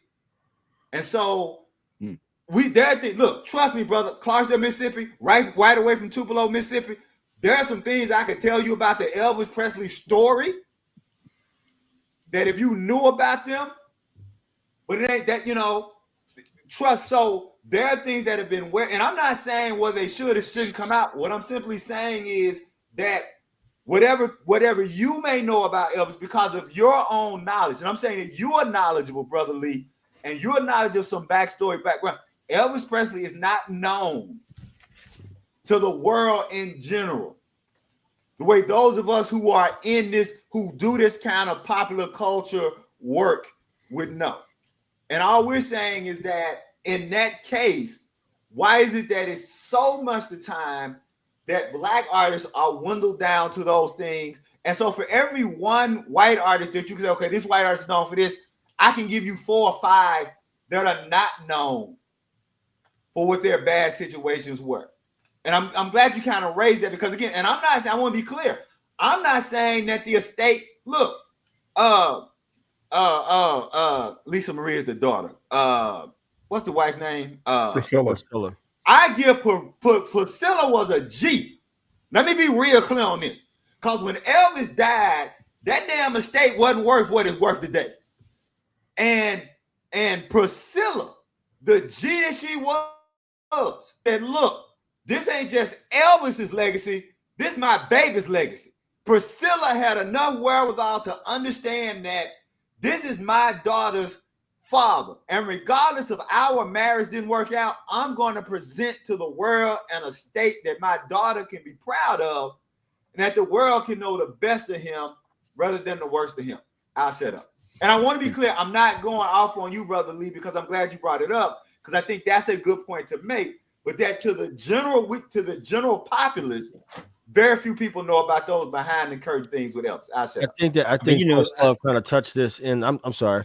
No, go ahead, man. Real fast. I think he touched on this a little bit in the documentary as well. Like, you know, black artists, I think particularly black men, don't necessarily get the chance. You know, once you up there, you can make no mistakes. You know what I'm saying? Because then that's, I mean, really, truth be told, it's kind of like that for us, just regular black folks walking down here on earth. You know what I'm saying? Once you get that shot to get your reputation together, and then when that's done, it's done. Yeah. I mean, you know, the thing we got to remember, because I see a lot of people giving Quest a hard time in say the chat. A key point, somebody said that there's a 4-hour version. That means that some compromise had to be made for this Hulu version. And what I mean by that is that the suits are involved. And anytime suits are involved, you get stuff that you got to compromise. D'Angela's great friend, my friend, our friend Jason Orr would tell you, hey, a 4-hour movie, that ain't gonna sell. We need something that's 2 hours or maybe hour 30 minutes or hour 40. So if there's a 4-hour version, then that tells you right there that it's some other stuff that's in there that we haven't just seen yet. So, you know, let's not be so hard on say the brother. I mean, he did what he could, and he gave us what he gave us. If there's a 4-hour version, I'm sure there's probably more. Maybe some of what you want to see, say D'Angela, is say in that version. You know, let's hope so. You know, but you know, I think that, you know, like we can't just crucify that brother, because, you know, again, he had to answer to the suits at Hulu. Now, if he was just doing it like Mike said, I said, you know, we got things now where we could do it on like our own and whatnot. And that's true indeed. But Hulu had to put up some money for this, because, you know, I'm sure those people that had to be interviewed, those editors and all those people, they need to be compensated. Those folks need to be paid. You know, they got a livelihood. And so, you know, I'm happy that they all came out and told their story. I'm glad that we have it, because now that we have it and we see what's kind of missing, it's like, okay, well, let's see this 4-hour one. But even still, again, I still think it's a great learning tool. You know what I'm saying? And, you know, I don't fault you, man, D'Angelo. I mean, you know, I know you got an artistic eye. I know you've always had one since I've known you. So, like, I know you're going to see things that most people may not see, I know, right off. But, you know, just keep that in mind, folks, that, you know, like when the suits are involved, you got to make some compromises, you know, man. And I know, to get their green lit and get that stamp of approval.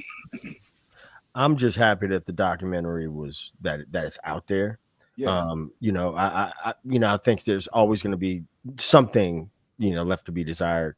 Man, I don't want to be too kind.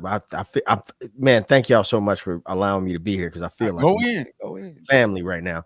But what Brother Dean was saying earlier, you know, we really do have to tell. You know, somebody told me a long time ago, man, if you don't tell your own story, somebody else gonna tell it, and might be some shit in it that you don't want. Excuse my Swahili, but you know, I have grown quite weary of seeing other folks take our stuff and monetize it and capitalize on it, and it's you know, it's gotten to the point now where we just kind of giving it away. So like, you know, to your point, you know, we are the people, you know, same thing with my YouTube, Michael Dean. I was seeing you were playing Another Love, a Hole in Your Head one night, and I said, man, I'm gonna do a bass tutorial on that. And I went, I haven't edited it yet, but I'm like, Nice. oh God. I hope I don't get canceled for it. Why would I apologize? Why would I apologize? Grown ass man. When you type in funk bass on YouTube, you shouldn't see a bunch of white boys. Right. Say that. Right. Shit. I'm sorry. I don't know why. D'Angelo, I'm sorry. I apologize. It's okay. And I'll just say this may not be best case scenario. I know what you mean. I'll tell you something that I liked. They came out at the same time. The Aretha Franklin movie and the Aretha Franklin limited TV series. And what I love both of those. I love the movie that stars Jennifer Hudson, and I love the TV series that stars Cynthia Erivo. Am I pronouncing her last name right? Yeah. And now, if you're looking for the Cynthia Erivo one, it's called Genius, because actually it's a series called Genius. I think Einstein was the first one. I can't remember. National Geographic or something. Yeah, something like that. So Genius. So, and I think Einstein was the first one, and I think Aretha Franklin was the third. But this is what I like. So we had this black genius, right? This black woman who's a great artist. We get a great film by her about her life, right? It's a great movie about her, and we get a great series about her. And both of them reveal a little bit. And because I'm from Clarksville, Mississippi, what I love was that the TV series could go into her chilling circuit, and so they talked about Clarksville, Mississippi. So when I heard Sam Cooke in Clarksville, Mississippi, this got a 90% on Rotten Tomatoes for me right away. So I ain't gonna lie about being biased. Oh, Clarksdale was mentioned. It's a great movie. But that's what I want. I don't want us to say we can only have one thing. I want all young people watch the movie with Jennifer Hudson and then go watch the series with Cynthia Erivo, so you can have a well-rounded understanding of who Aretha Franklin was. And yeah, that's it. Because I want to say something about the piano player, but that's a tangent. I like both of the portrayals of both of the two piano players who mentored Aretha. They did it one way in the movie, they did it a different way in the series, but they both were great. I'll shut up. I mean, just to add to that real quick, I saw that Aretha Franklin movie in the theater with me and my mom and my sister. We were in Vegas and went to go see this. I cried watching that movie. And I didn't know that much about Aretha, but the shit that was going on with her growing up, and I didn't know all that stuff about her dad. Brother, wait till you see the series. Oh, it just broke my heart, man. I was like, my God, like and I thought, what's the old girl who played Aretha? I'm sorry. Jennifer Hudson? Jennifer, I thought she killed that. Mike, have you seen the series? No, I have not seen the series. Okay, we'll get you a box of Kleenex, brother. Okay. You better get you a box of Kleenex. This ain't a spoiler for my favorite line from the series is when, because she had the relationship with the guy with her first husband, and he said, "You the queen of soul," and Aretha said, "Yeah, they gave me a crown and you hit me over the head with that motherfucker." Like that's it was wild. But you still get what I love in both of them. You get Aretha Franklin, the piano player. You get Aretha Franklin, the song. I didn't know she was that talented. I didn't know she was exactly. And that's all I'm saying is you can give me the other stuff in Aretha's life as long as when I leave. And not only was she a piano player and a singer and arranger, just how bold she was when they said, "Well, ain't that Otis Redding song? Well, it ain't gonna be his when I get done." Damn, Aretha.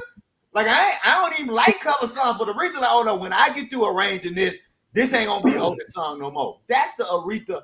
And then because when you get that, because I think now all we get is Aretha Franklin, the diva, right? You get, and you don't understand that a lot of that diva is because she's like, I'm a real piano player. I'm a real singer. I do this for real. Damn it, I used to have to stop people from beating me out my money. To the day she died, you used to have to give Aretha her money in a suitcase before she hit the stage. Damn a check, damn a wiring. I want to put my money in a suitcase before I hit the stage. I said up. Hey Ted, I got a question for you, man. Because I don't know if anyone's noticed, but you've been doing this funk explanation. Say more.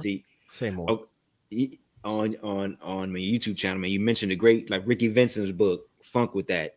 And and it was kind of timely because as you were doing this doc gets released. And so, and I know I've read the book, and so I know how it kind of starts on, say, the one, James Brown, all that type of stuff. And so with how do you know, like, you get this documentary about Sly saying his funk, and then you got the Mr. Dynamite James Brown documentary, you know, about the funk. You know, do you think those are good starting points for, you know what I'm saying, for those people who were questioning like where to start? I mean, I know you said like you know, like go through the music and things like that, but I'm just saying, just, you know, because we're a visual man society now. You know what I'm saying? A lot of people. Sure. Somebody said earlier, I don't know if it was Michael Dean or D'Angelo who were saying that somebody said profoundly that we need to have multiple stories, right? You know, when you have genres, people, all these things, there's so many different sides of it, right? You know how I roll. I'm going to give you a long answer for a short question. Okay. Church. Let's take church, right? A lot of Southern Black folks here. There was a time when you couldn't just roll up in no church and play. Didn't matter how good you were.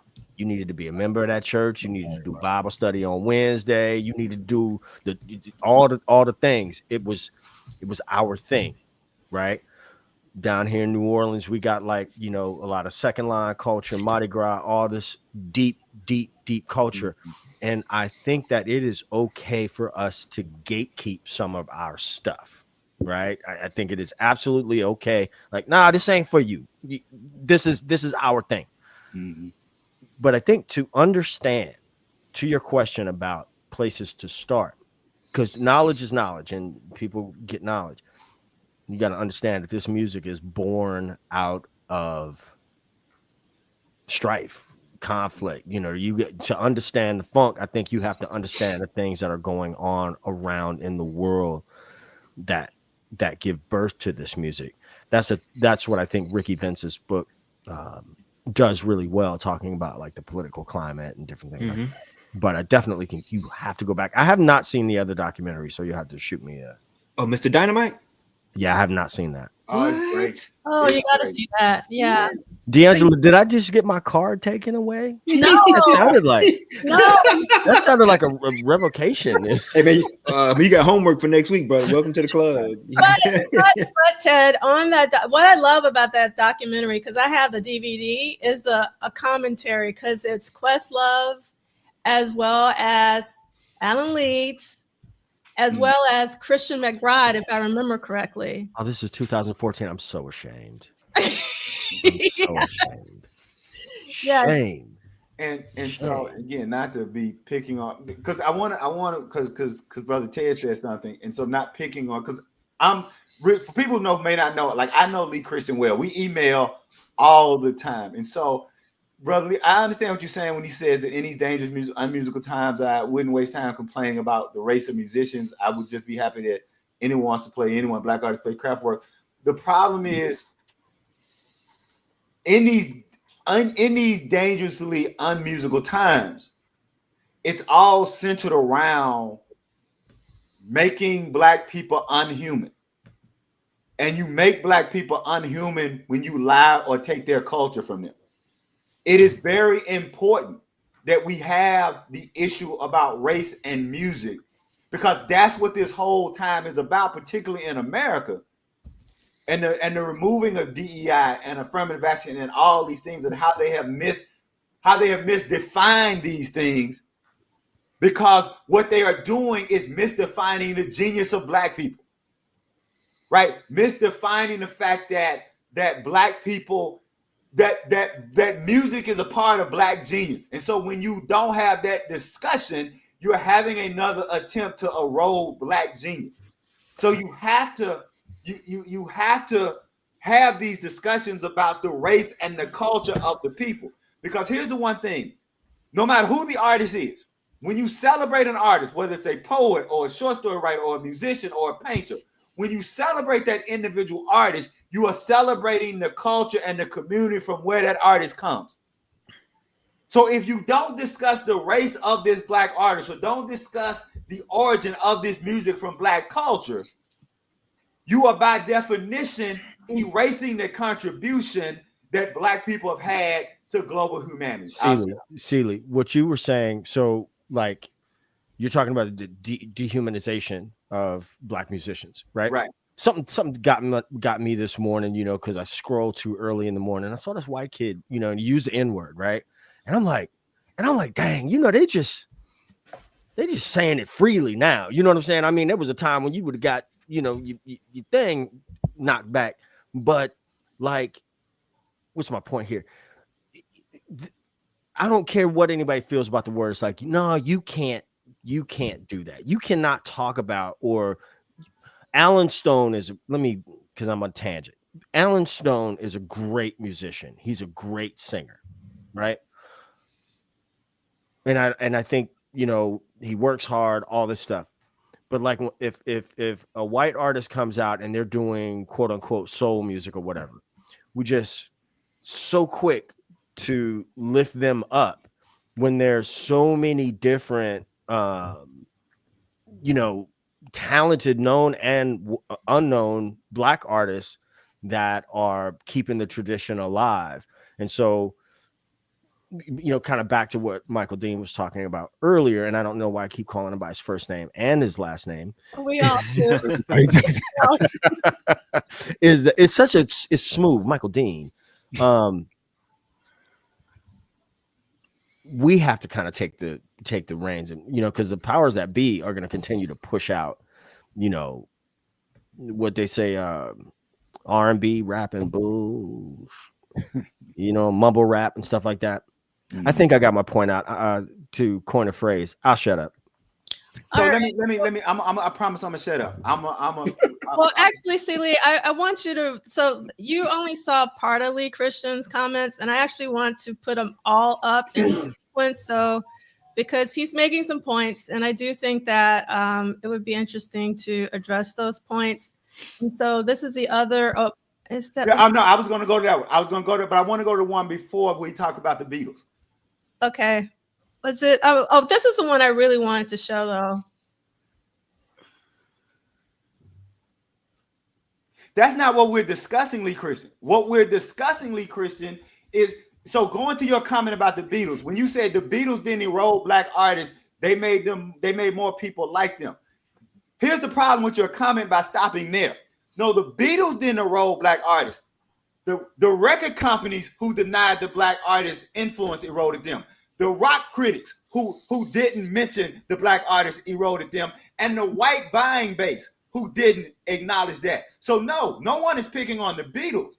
But what you are doing is taking that out of context of the social political context that for 20 years, from Thin Lizzy to Living Color, for 20 years, not one Black guitar player was ever in the Billboard's Black Rock 100 charts, and that was by purpose, because the white industry wanted to make rock and roll a white creation. That's what we're speaking to. So it's not about what the Beatles did, it's about what the industry did, it's about what critics did, it's about what music listeners did. It's what Little Richard said. Little Richard said that they would have Slash did not identify as a Black man until years after their success. So you can't throw Slash in as a token, because very few people knew Slash was Black, and they were presented as a white band.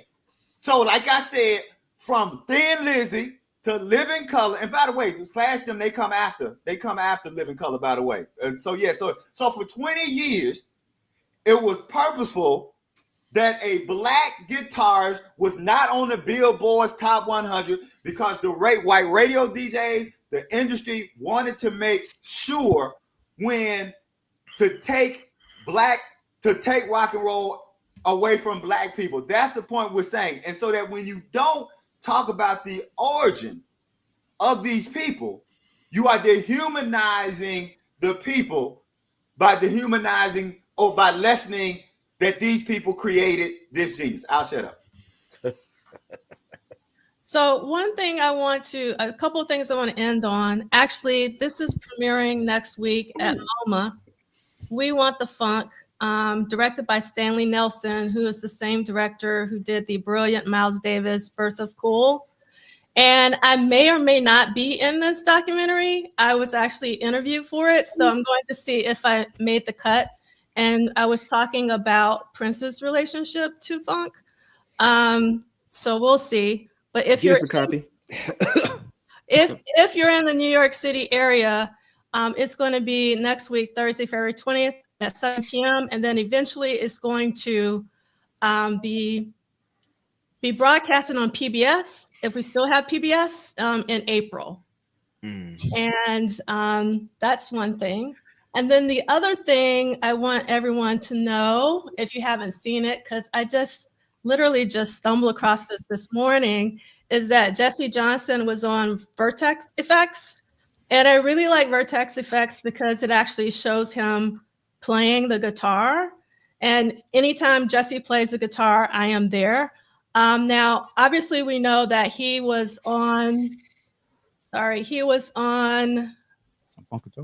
Funkatopia, like for 4+ hours, but you don't see him. And I just really love on this Vertex that he's being seen. And so we definitely want to celebrate 40 years of Jesse Johnson's review. And I always call it the Be Your Man album, but it's Jesse Johnson's review. So we want to give respect to Jesse. And I had pulled out like my pink vinyl and all that, but we don't have time for all that. Okay, the Be Your Man album. Be Your Man.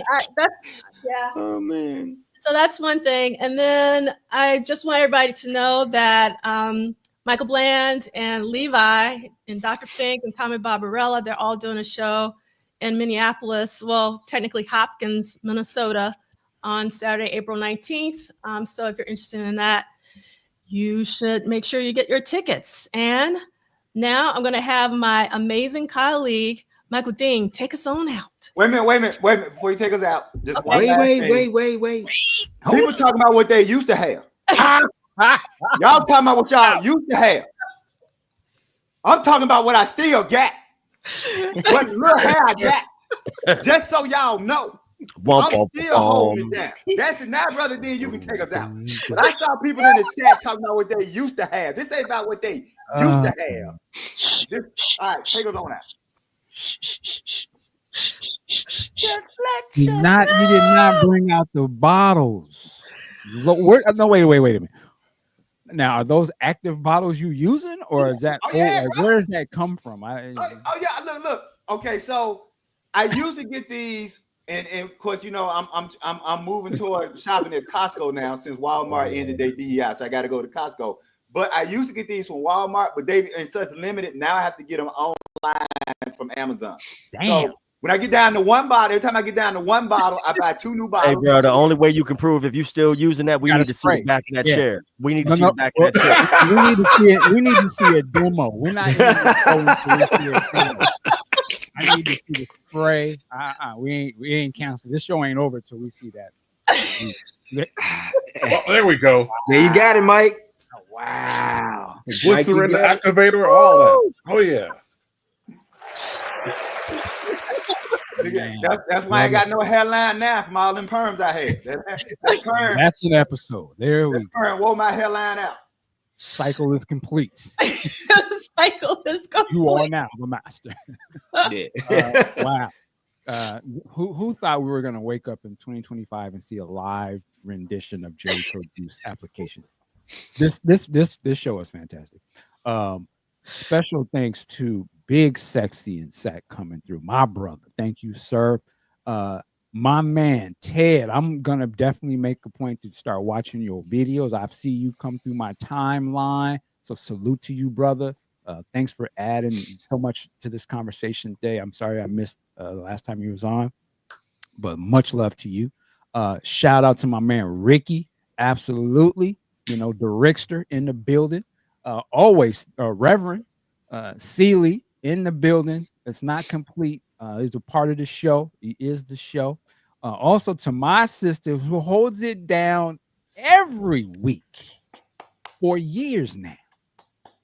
You gotta give her props, man. The research, the finding the pictures, the articles. This is an absolute time keep.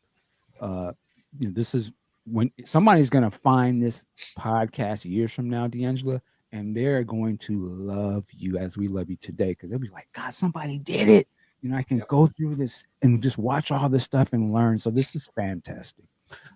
Thank you to everybody in the chat. Before we get out of here, go on and hit the like. I don't care if you're watching us on YouTube or Facebook, whatever. Go on and hit that like button. Come on now, stop playing. Yeah, please. Thank you to everyone who watches this later in the week. We appreciate you as well. Have a great weekend. Work it like a job. We'll see you next time. Peace. Right. Hey, Dan.